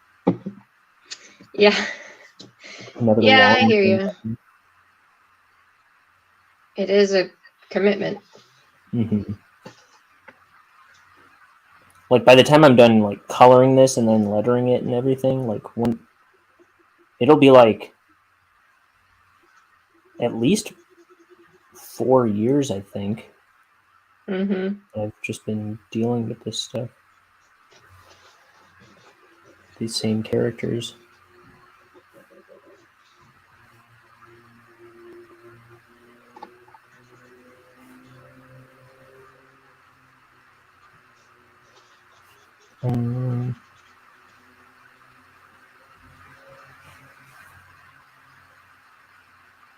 How's Chris doing? What's he up to? Is he working right now? Yeah, he might be done. He's probably wrapping up. You're right. What? Oh no, I was thinking you were an hour ahead of me, but you're an hour behind. No, it is just after 4 o'clock here. Oh, 2 hours behind. That's right. Yeah.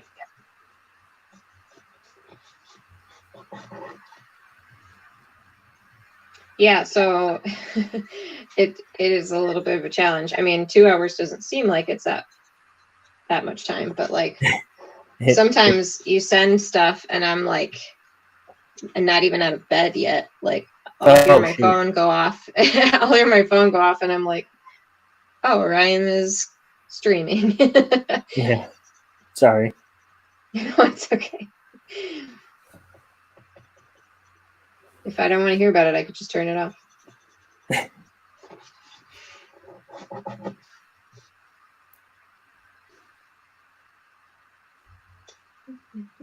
Yeah, I go through, I send the link out to 3 groups every day. And I'm like, I don't know if anyone wants me doing this. I appreciate reading all of the different call to actions that you add on there every day. I find that entertaining. What did I say today? Let's see. Today you said, "Don't die wondering." Oh yeah. I thought that was good. But I probably will need to get off here and go pick up groceries. Wah, wah, wah. Yeah, I gotta go do some shopping too. Me and Tyler are hanging out tonight. Yeah, and you have even less of your day left than I do, so you better get your act together. I know.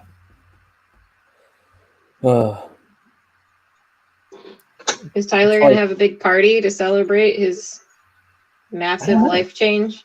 Probably not, but there was talks of us doing a steak night, which we haven't done in years. Yeah. We used to go out to steak nights every so often. Do you sing the song from Scrubs?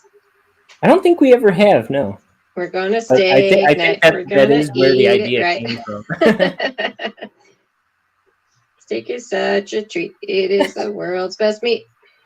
Dude, you got it down. I couldn't even remember what it was. I've been watching Scrubs lately. Have you been listening to I'm rewatch so podcast? far behind. I did listen to quite a Me bit of too. it, but I'm really far behind. I've been listening to the Psych Rewatch I'm in season podcast. 3. What's that? I've been listening to the Psych Rewatch podcast.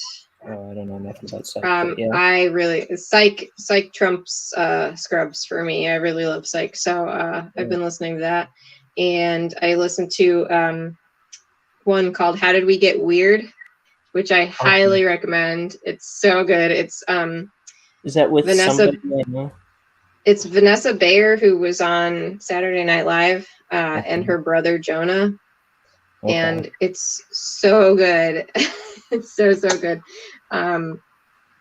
Yeah, they always, I think they pretty much always have a guest on.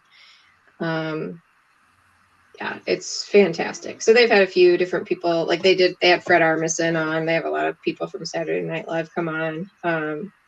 But it's really good. It's really funny, and I mean, I really love Vanessa Bayer in the first place. I dig her humor. What? I said I don't even know who that is. No. I have been out of touch with Saturday Night Live for a while. Well, she's not on it anymore. Like she was on it a little while ago.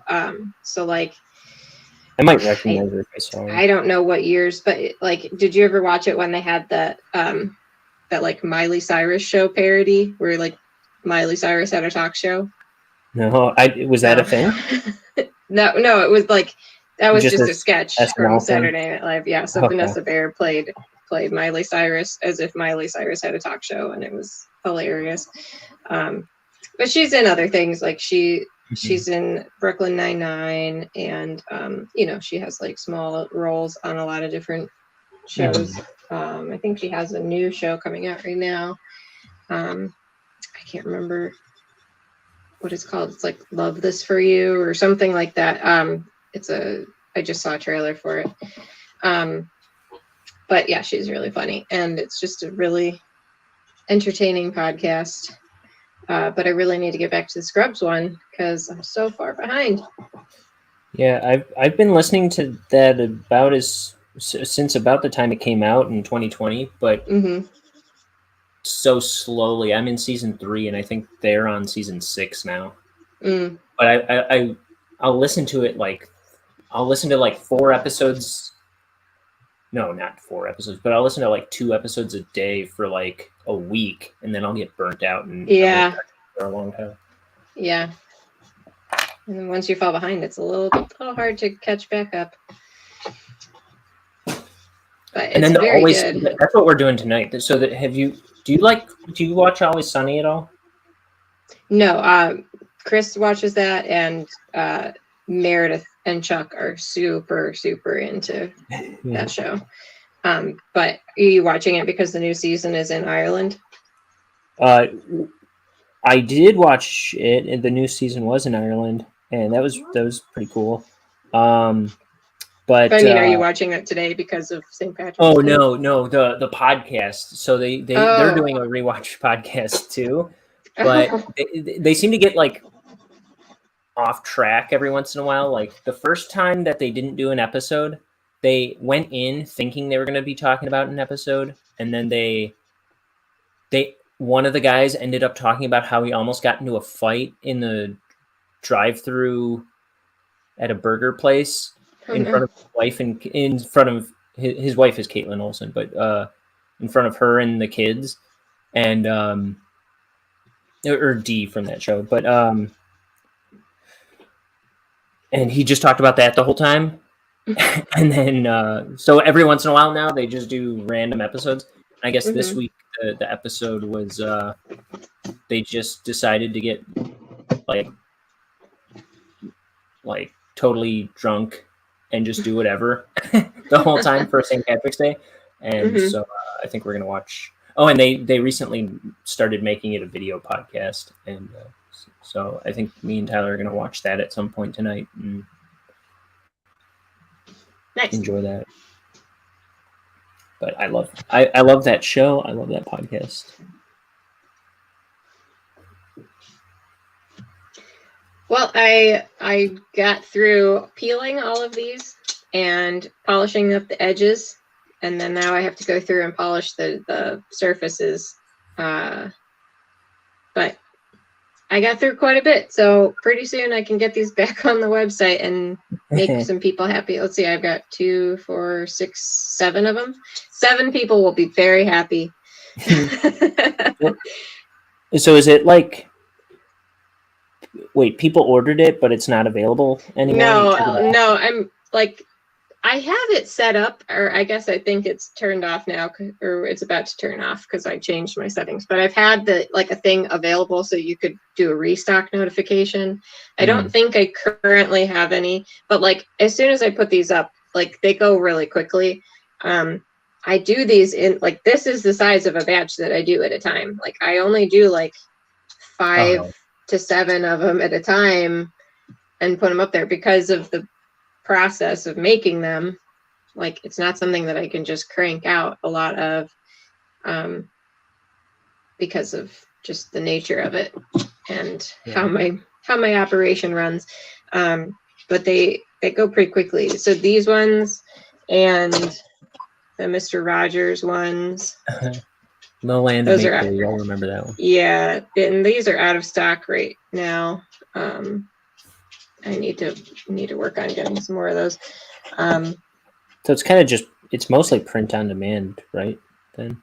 Well, no, I mean, because I try to not wait until people order them to make them because it takes quite a bit of time and people generally don't want to wait for that. Oh, sure.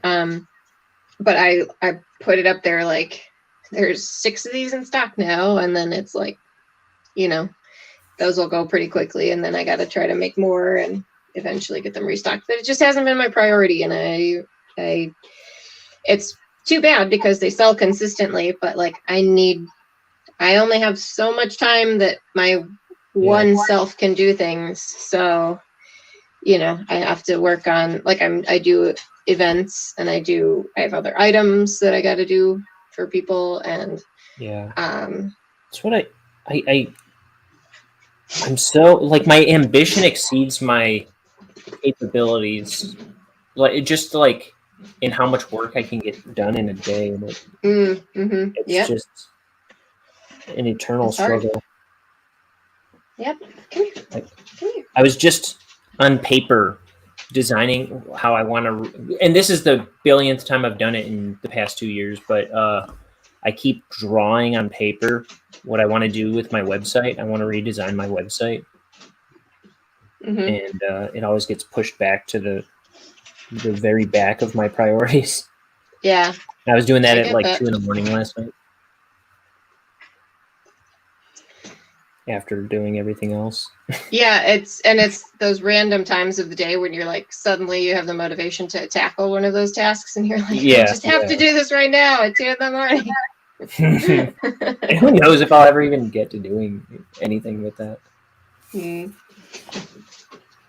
Yeah, well you should. I mean it would be good to have that, but I just dropped something. I don't know what I dropped. Was it your pen? Oh. No, I knocked something off of my very, very messy desk because my dog is climbing all over me. Anyway, thanks for having me on. Thanks for coming on. I appreciate you. Yeah, it's just fun. It's good to see if I could hear you.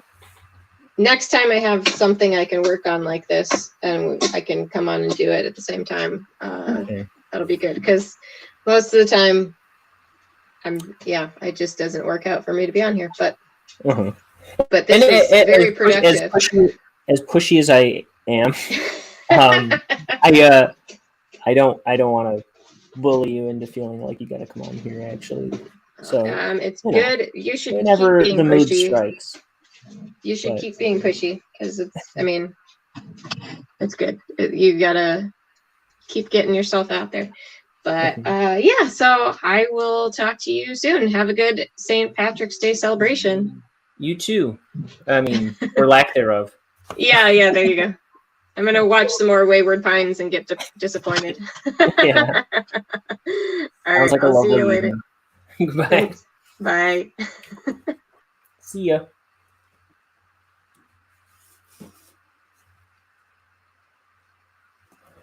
I usually try to say goodbye with my face. I feel like it's a polite thing to do, and I almost forgot.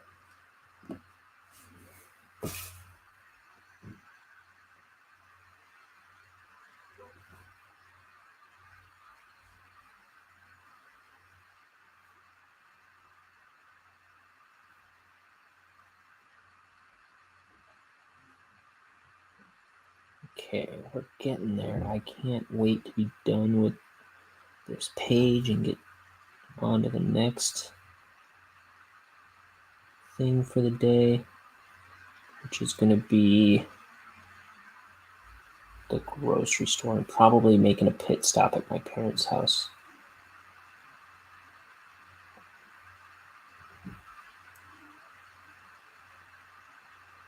To see my nephews, and my mom wanted me to eat there. I don't think I'll eat there, but I might. Maybe I'll swipe some corned beef.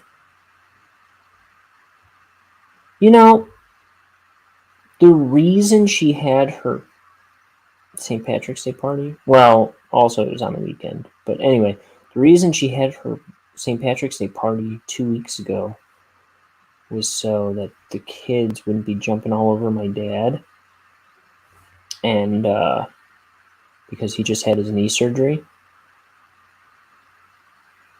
But who's at my parents' house right now? The grandkids.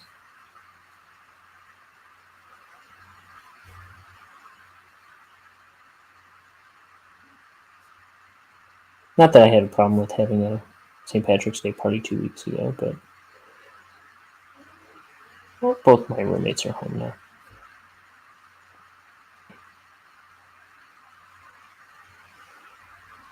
But I knew that was going to happen.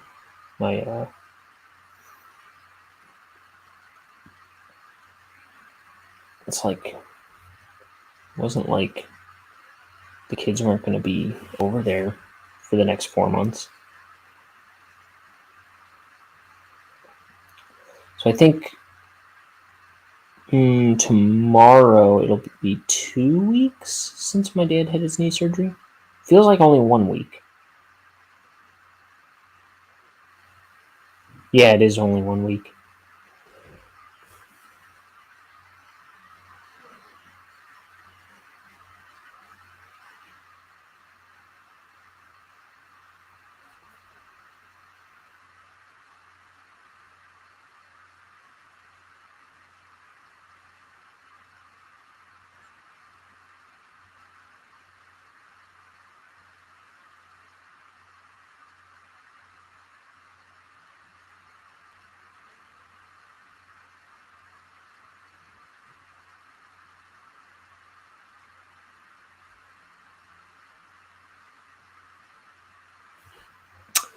So let's see. He's like pushing these bushes. He's peeking through these bushes. It's like, something's going on in there. Something like that.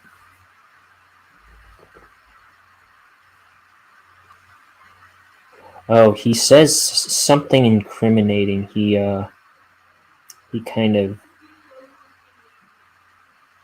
he gets Bonehead in more trouble with her somehow. Something he says, and she goes, "You did what?" Or he did what? I forget. I've got the script over there, but I give away too much of what's going on in this book that I don't like pulling out the script and reading what happens if I can't remember exactly. So I don't go ahead and spoil it like I want to. Like, she's already always mad at Bonehead, and then, oh, I know what it is, but like I say, I shouldn't say.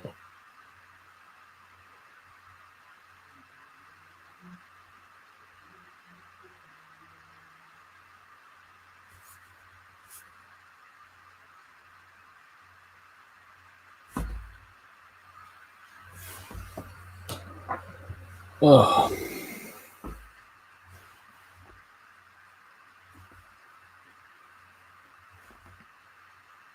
How long have I been on? 2 hours.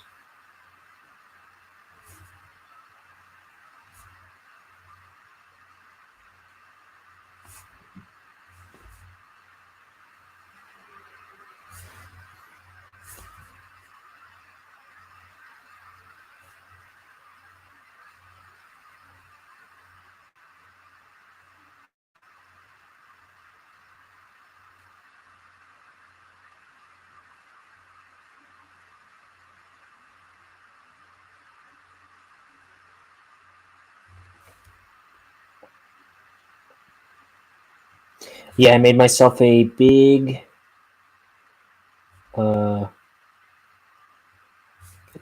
breakfast this morning.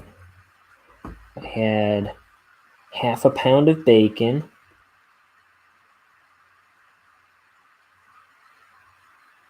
because I was the only one home. I had half a pound of bacon, a bunch of sausage, 2 scrambled eggs,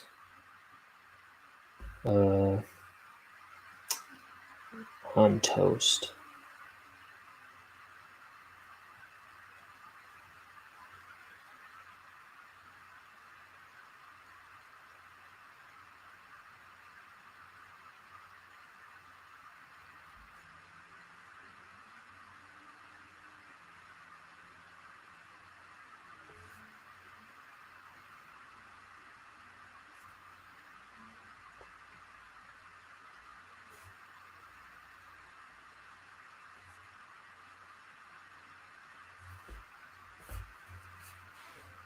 And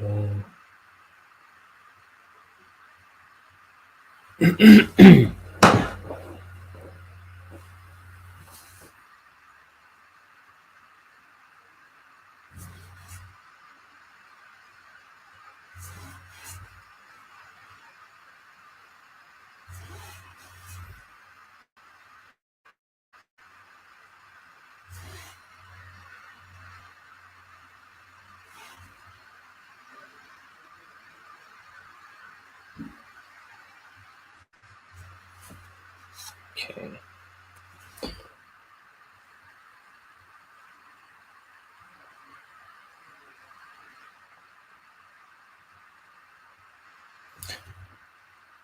Yeah, my nephew, I was saying, yesterday he took the training wheels off his own bike,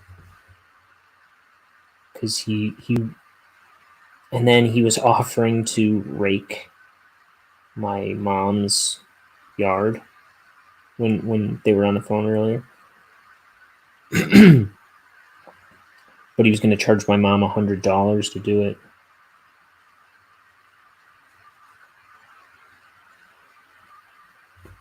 No, him and his brother, mostly him, my nephew Braden,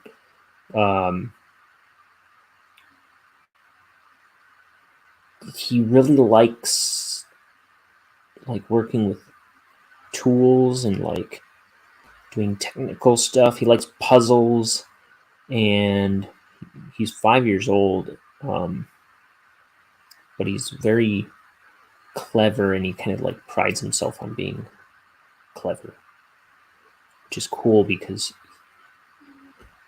he's actually learning as he goes, all kinds of stuff that doesn't necessarily come naturally to a little kid. But he used to pretend he had this giant, one of those RC cars. No, they're not RC cars, but those vehicles that you sit in and drive around. He got one of those for his birthday years ago, and he was driving it around like a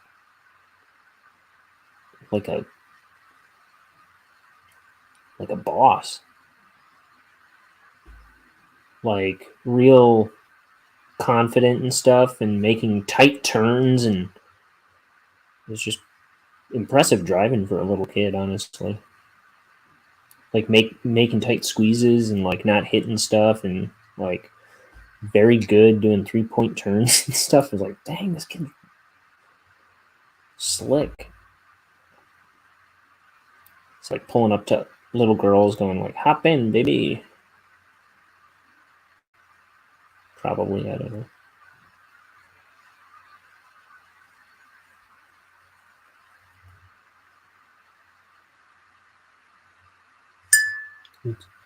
I dinged my coffee cup with my brush.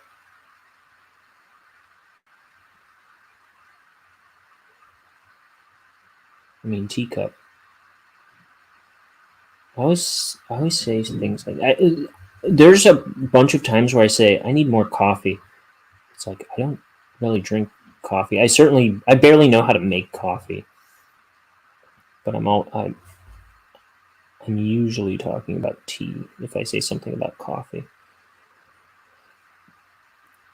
And when I'm involved.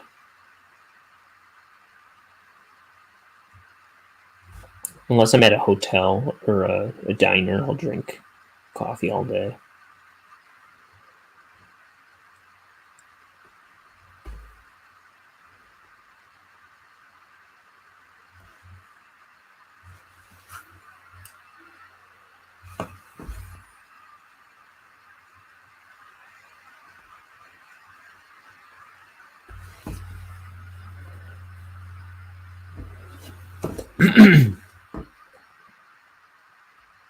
Because my mom is from Ireland.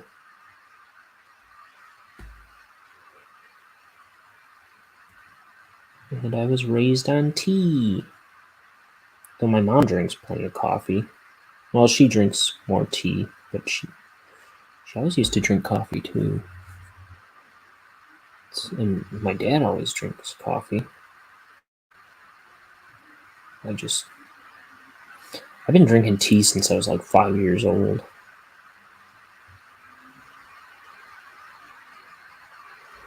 I barely know how to make it. I barely know how to order it.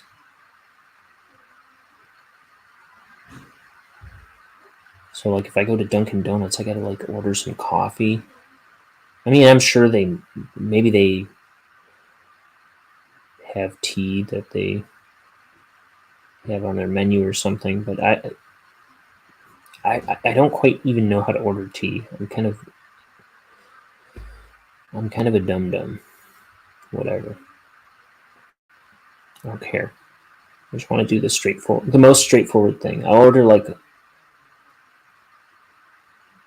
I'll get in the Dunkin' Donuts drive-thru and I'll be like, can I get just a black coffee?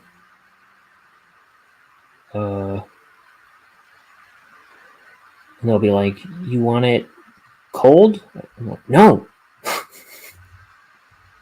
What the hell? No, coffee.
Okay.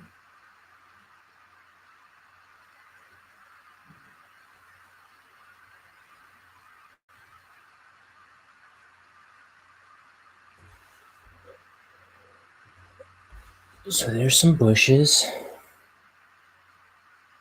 Don't believe me? Yeah, I don't think it looks like what it's a drawing of either. No, I'm just kidding. Trying to say I'm bad at drawing.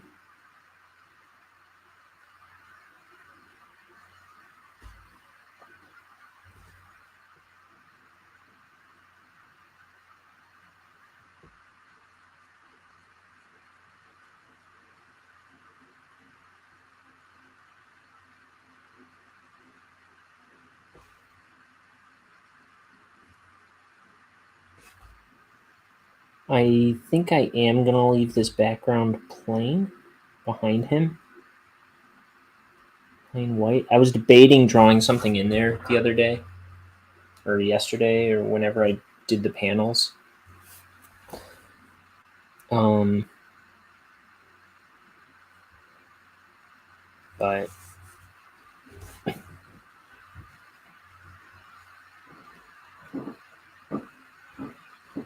like I kind of like the.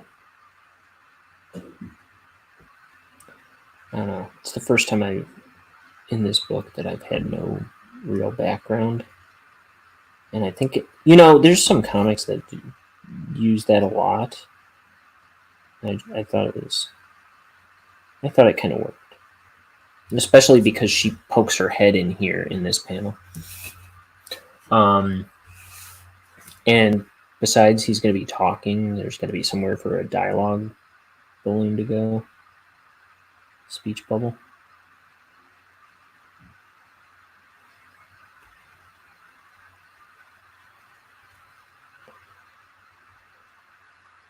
There's a bunch of pages and panels where, especially early on in the book, I didn't plan very well for the dialogue that has to take place. So I think the solution is going to be as easy as when I scan the pages in, I'll just select the artwork inside the panel, shrink it down, and digitally continue it to the edge, like with my tablet.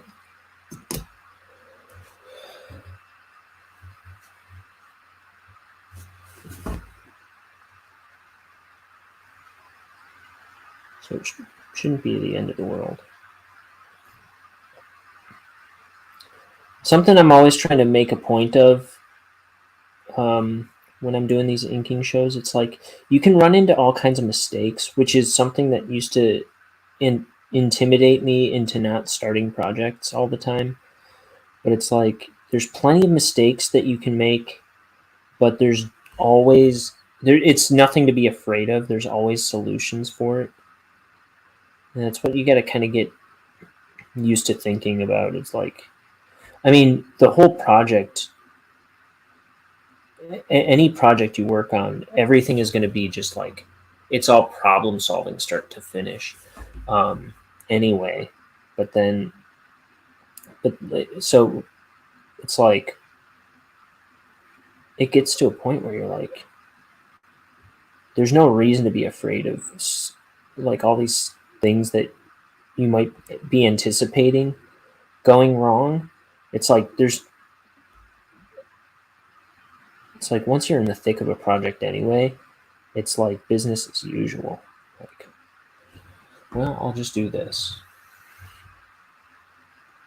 If anybody doesn't like it, no, why wouldn't anybody like me solving problems? But yeah, there's. Don't let yourself get scared out of making a project because you think you'll mess something up or you're not ready to do this or that. Like, it's like, first of all, learn by doing. Second of all,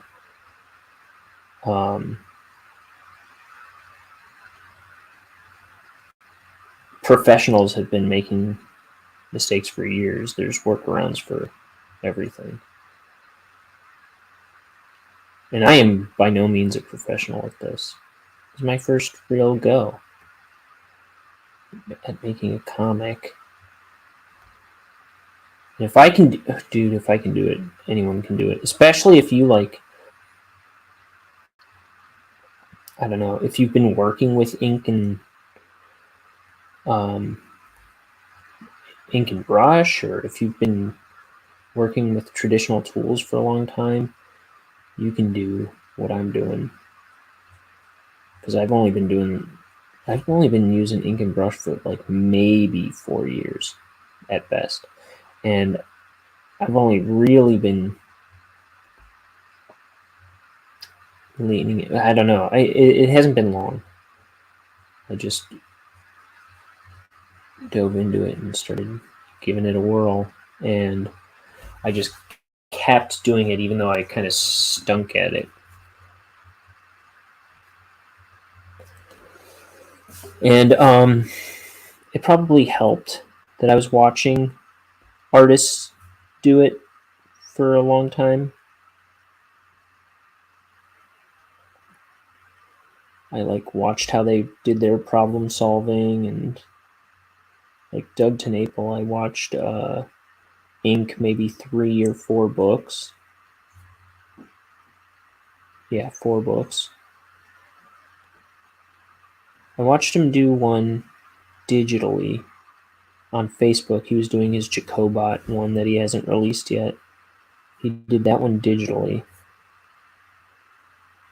And then he started his YouTube channel, and I watched him do Bigfoot Bill 1, Earthworm Jim 1, Bigfoot Bill 1, I'm sorry, or Bigfoot Bill 2, and then Earthworm Jim 2. And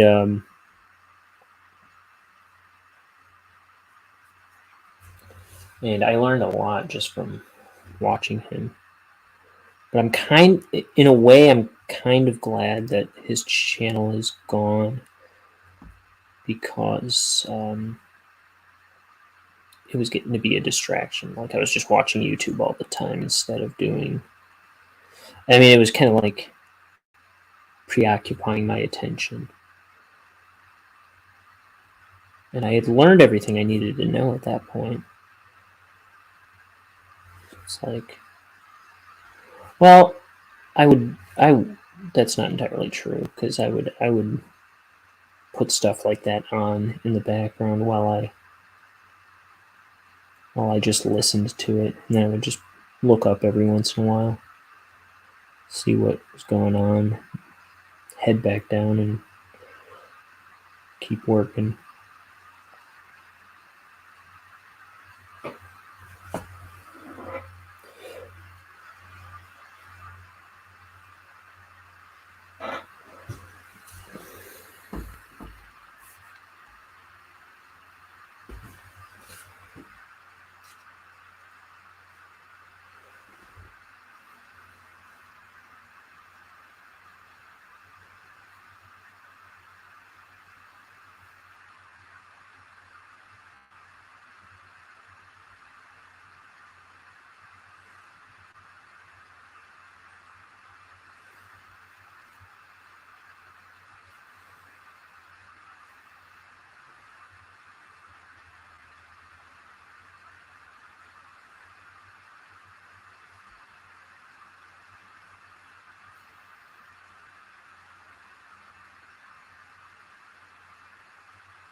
What time is it? It's almost 7 o'clock. Hopefully, I really can't stay at my parents' too long. I'll pop in and out. I don't even know if the kids are going to still be around when I get there, so maybe I'll only go if they're there.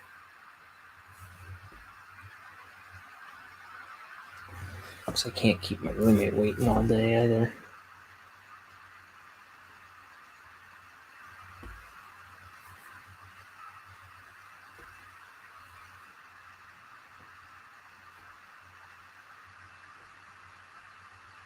Oops.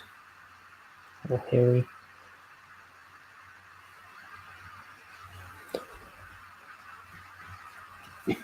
But I'm on the last panel.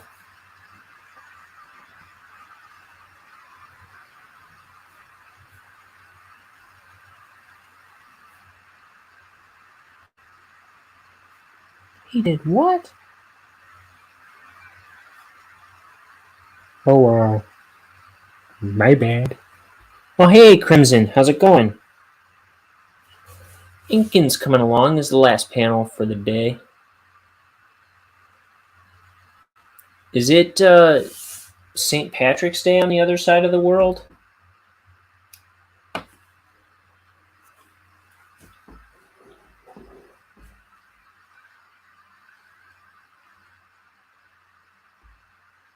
That was yesterday, Friday the 18th for me now. Oh, okay. Yeah, that's what I thought.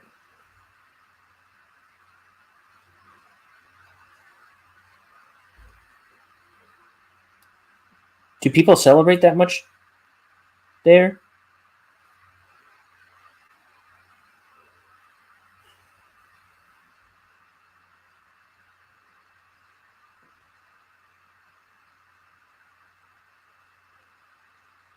I just got out the shower making a shopping list.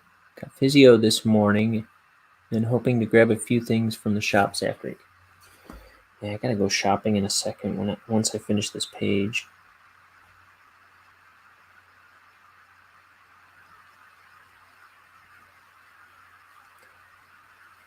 Might be stopping at my parents'. Then I'm hanging out with my roommate Tyler for St. Patrick's Day.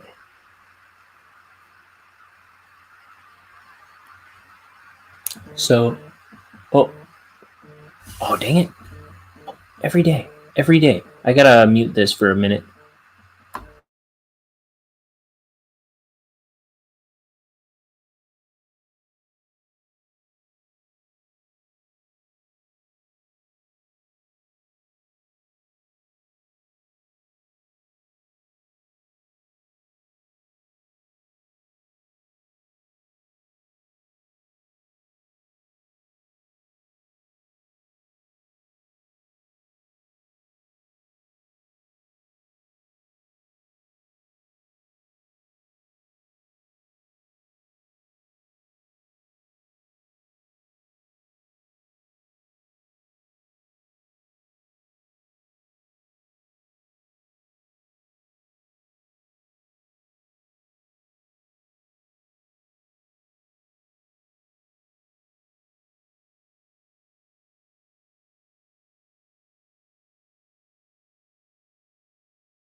Sorry, I had to take a work call. Let's see. You said before COVID, people would have parties, bars would be packed. I don't usually go shopping after physio because it increases my chance to black out. Not helping that I'm also in added pain after cooking yesterday morning. Oof. It just lined up just right where today's the day you need to go shopping because you're out of everything. Ooh, dang.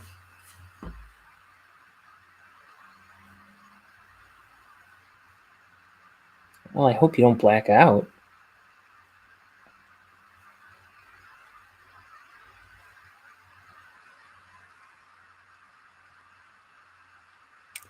I got an online order delivered yesterday, but they didn't have everything. Oh.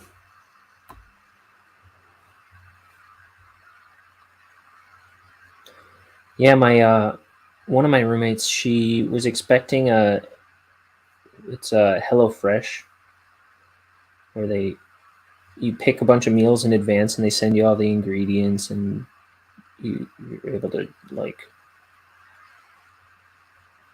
chop everything up and cook it all.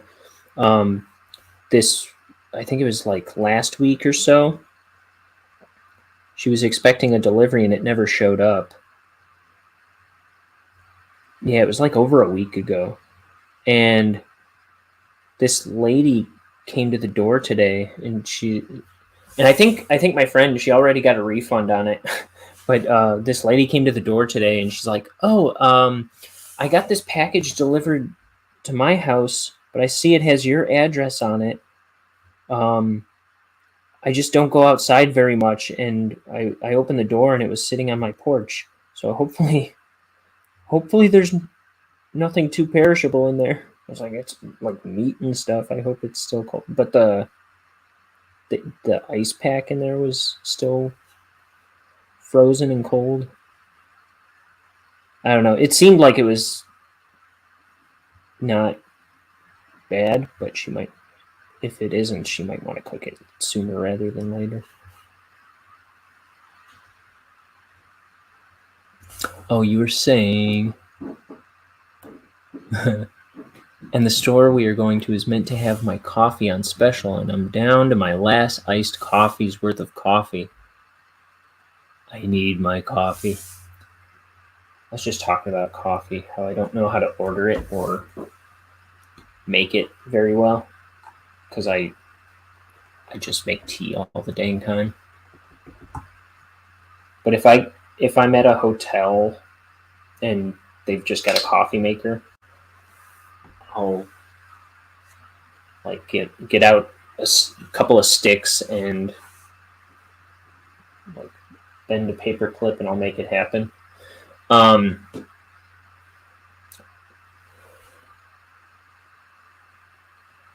Or if I'm at a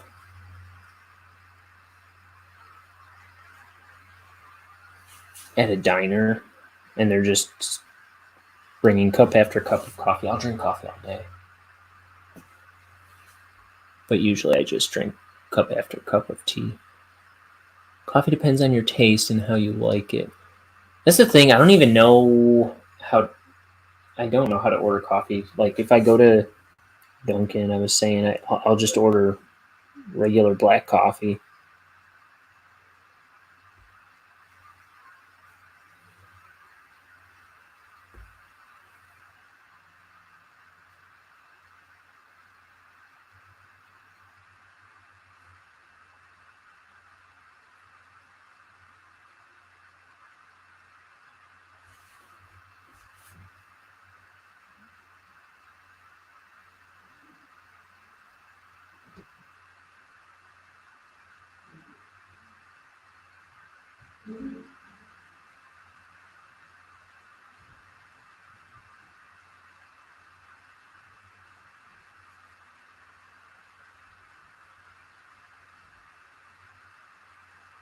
I just realized I told my roommate if anybody from work called today, I wouldn't take the call. Because I'm the go-to problem solver for everybody. It's like some people need to learn how to figure stuff out for themselves, but I just took a call anyway and walked them through it.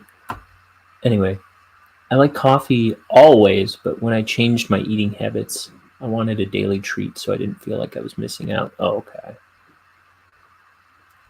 At least you can have coffee. That's I feel like that can be a pretty good treat.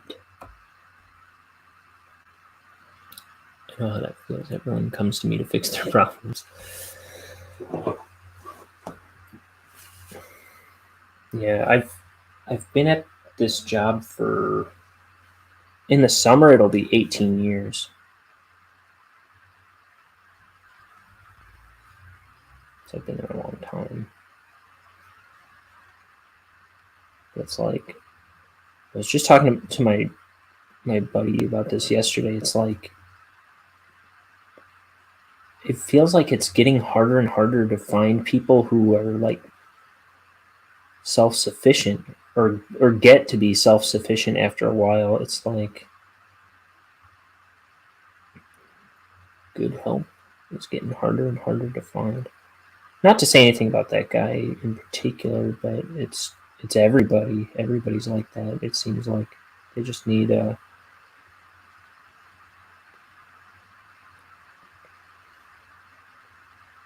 need to be walked through everything, and not just once either.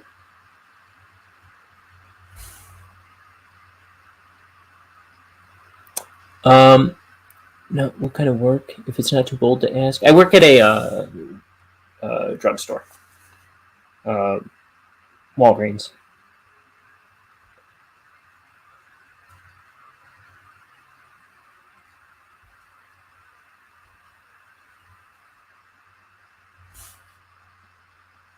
Was one of the my work relied on me too much to carry the heavy shifts and do my job and everyone else, and to take the blame for others' mistakes.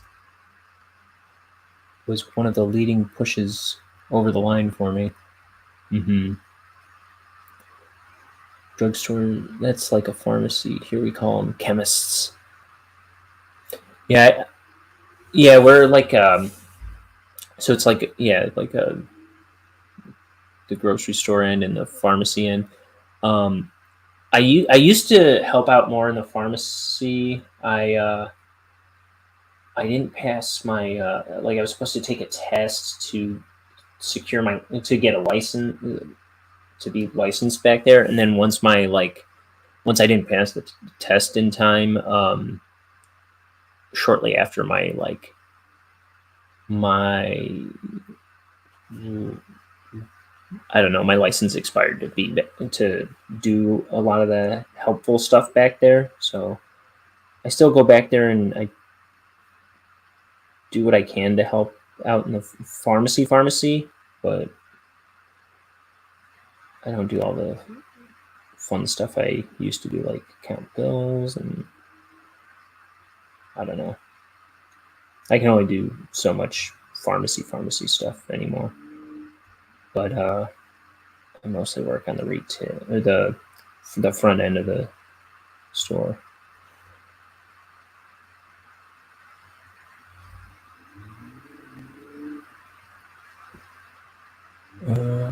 Your sister works at a chemist.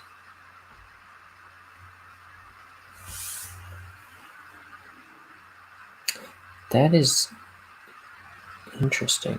I don't even think I've heard that before, calling them a chemist.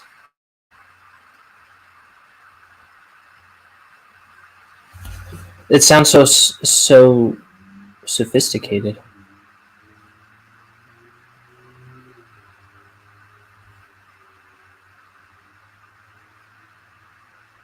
Though yesterday I was like, not yesterday, a couple of days ago, I was like, the pharmacist wanted me to take a call for them because there was some guy who's freaking out on the phone because she couldn't he was asking for some controlled substance or some controlled drug that he'd already picked up his allotment for the month or whatever, and he was asking for more because he ran out or whatever, and he was having like an episode, and he kept threatening that he was gonna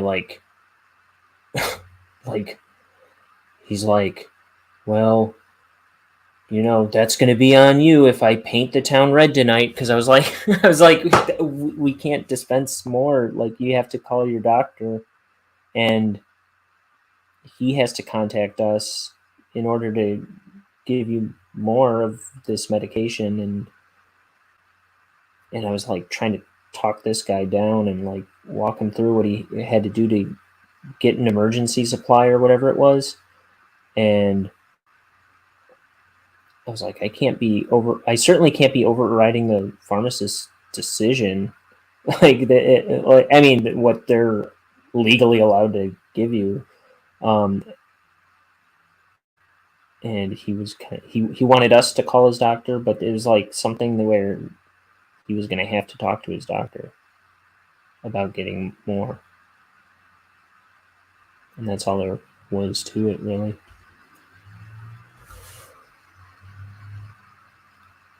There are people out there who really do need meds to function, but some also rely too much on. Yeah.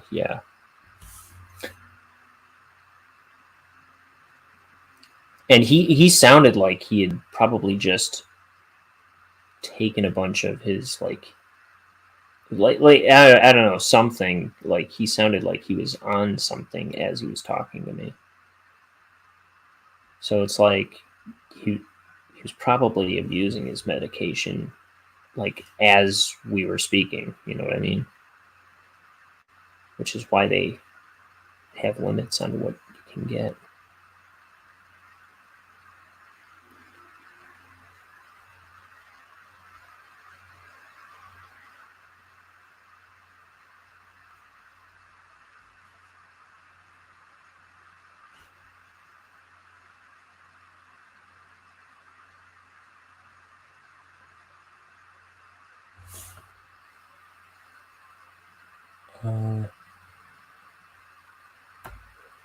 I'm meant to be prescribed on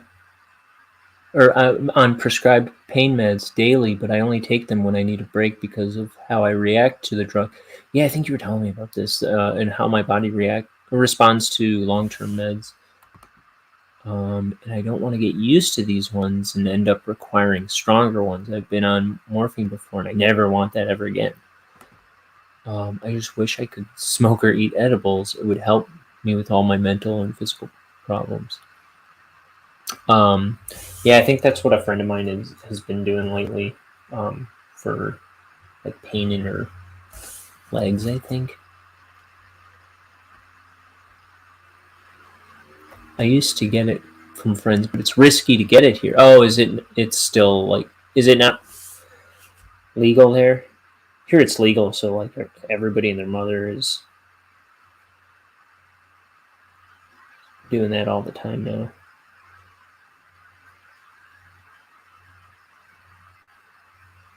Whether they need it or not. I feel like there was suddenly a worldwide push for legalizing it, though I'm probably just feeling that way because it's in my own window. But it seemed like I was hearing about it elsewhere too. Maybe not Australia.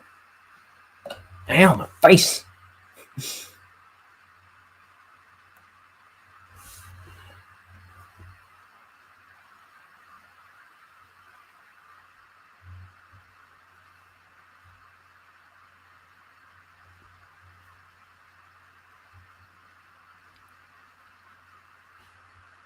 I deliberately didn't wear a hat today because I always hit it on the camera. But then again, I also always hit my glasses on my camera. And I can't see a thing without my glasses.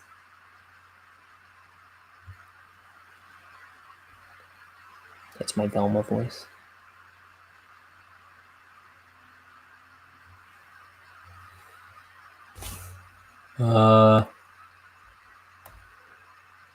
They have it legal in one state. Surprise where the government... Oh, surprises where the government are. And I know they have a clinic in the city that does certain bits of it, but nothing that would help me completely. Oh, okay. I think they just do the oil and some creams. Yeah, I started seeing those first. Like, I started seeing those, like, years ago, and I think it was just, like, last year, maybe 2 years ago. They started legalizing it everywhere. But I know the government are growing it in the city.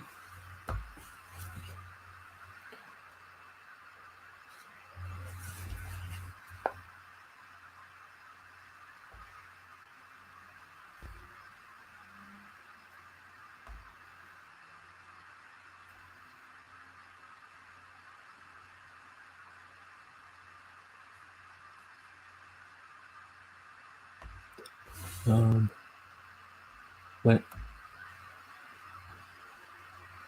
I used to get it from friends, I'd wake up and have a small pipe. I would have energy to get things done, headaches gone, pain and inflammation would come on later and be less intense. Have another pipe after lunch and relax all afternoon, but be inspired to create, so I do crafts and stuff I normally don't do. Oh, okay.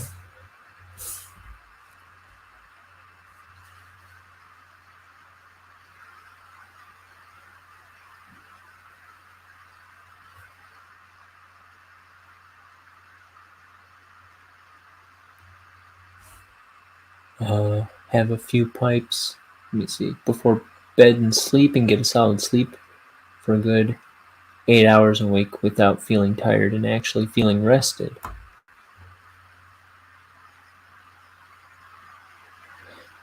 Yeah, and you've got like a lot of chronic pain. That sounds terrible. Now I like the social side of it too, so weekends I'd indulge more for the high.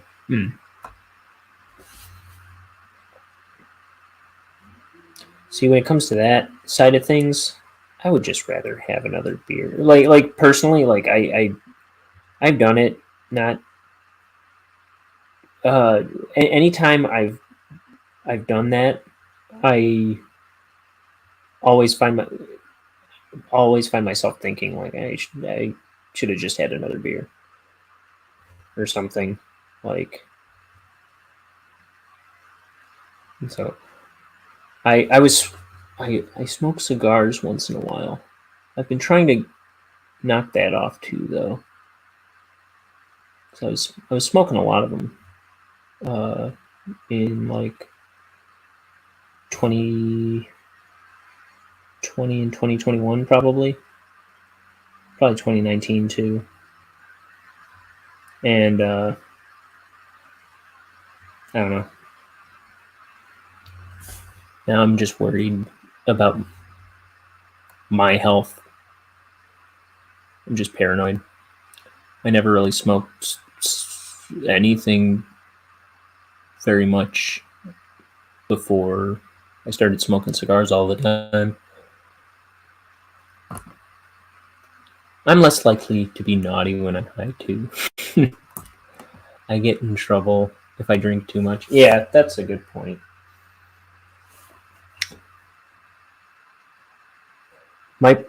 I'm so leery of my vices because, yeah,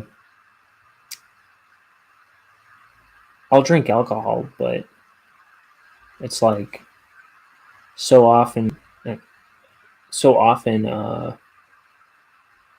when I start drinking, it's like I don't want to stop, and that's just concerning to me.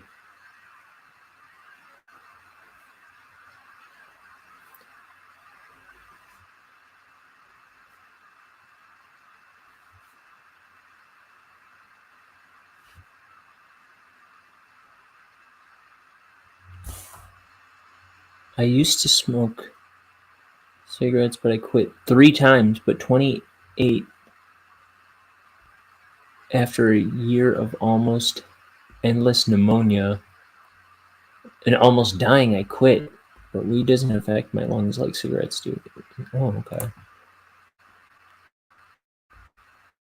I used to be like that with alcohol. I'd drink too much.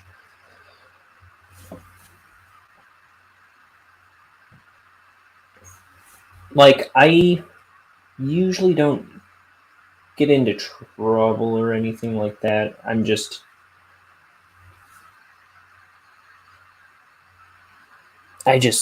worry about it. And so like I'll give it up all the time. Actually, 2019, I was pretty proud of myself. I quit drinking for the whole year, and I didn't miss it for a second.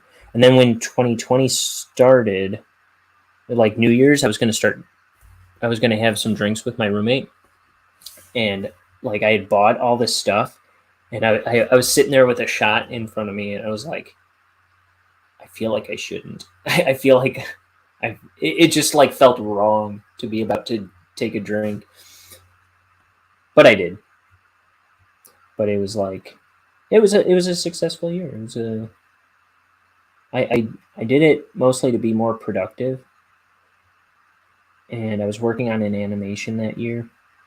That was the Bonehead cartoon, and I thought it would be a good idea to just try and go without alcohol for the whole year, and it was pretty cool. And like I said, I was surprised that I didn't. I thought I would be like craving it all the time, and I didn't miss it for a second. It was pretty cool. I was like, oh, all the parties or whatever are going to be so awkward, and it wasn't. It was nice, and I always give it up for Lent, and I quit drinking for a good 6 years. When I started again, I learned to enjoy the drink I had instead of drinking to get drunk.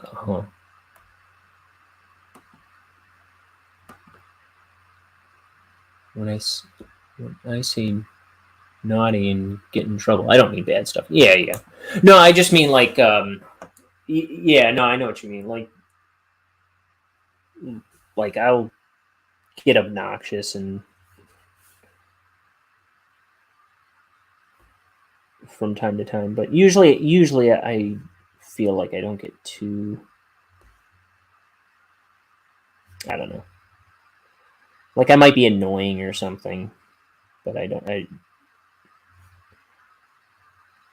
usually don't do too much naughty stuff myself. But I've gotten some stupid injuries and done some stupid stuff, I suppose. Well, one time it was a Halloween party a few years ago. Oh wait, let's see. I got super flirty and handsy is all. And I have no filter on what I talk about or how intense I talk about things most people don't talk about. I used to always like when I was with all my drinking buddies, we all used to hang out in my one friend's garage. It was me and a bunch of guys, and I would always like I'd always like sneak up and kiss them on the cheek or on the top of the head or something. They're like, dude, stop doing that.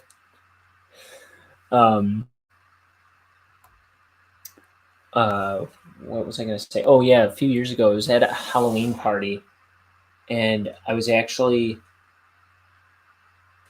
going out to my car to get a cigar out of my glove compartment, and I took a step out of my brother's door and blacked out right then and there, and just fell like a tree, like hit my chin on the sidewalk, and I probably cracked my chin, but that was kind of freaky because I at the time I was like, oh, I tripped because I got up. I don't know how long I was on the ground. It felt like a second, but I have a feeling I was down for a bit longer than that. But I remember getting up going like, dang it, I tripped coming out the door, but I think I just like blacked out and fell. So I was enjoying the party too much.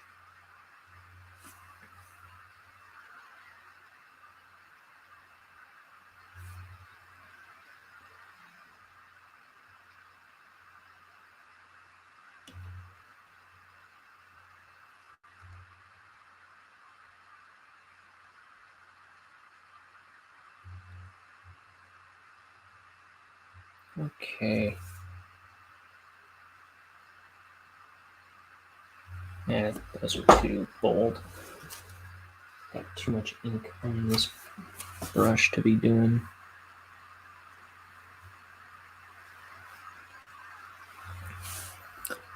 I never hurt myself or blacked out or fallen when drunk, thankfully. Yeah. My bestie broke his elbow after too much vodka.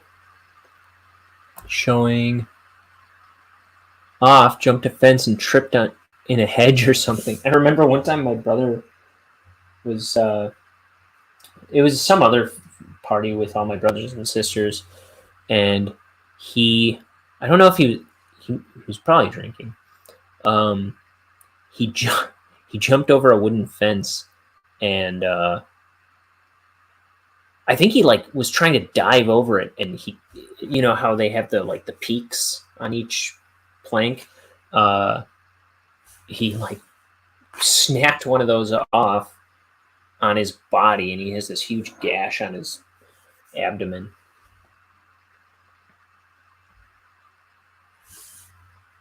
So yeah, I know someone who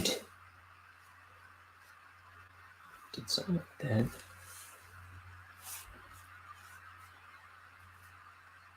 I think. Oh wait, I gotta color her dress again.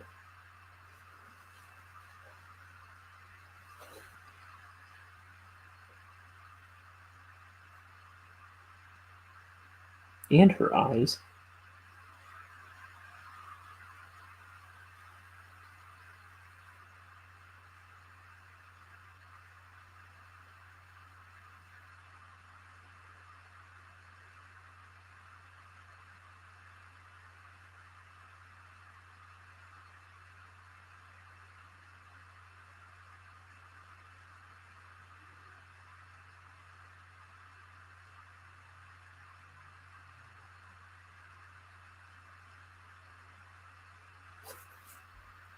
Okay, I think that's the page. Okay. So that's the show. Now I gotta go grocery shopping, then hanging out with my buddy. I think I might stop at my parents' house for a minute, and I don't know, maybe snag some corned beef and cabbage or whatever they have it. Mashed potatoes. She was telling me earlier. When I first started the show, she called me and was just babbling on and on speakerphone without realizing it. Yeah, from a woman off the boat, Irish.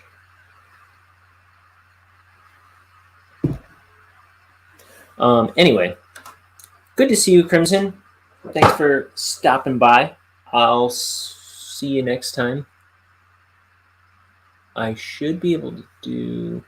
I mean, I don't know when I'll be on, but I have the full day tomorrow to work on stuff. So I'll be back tomorrow.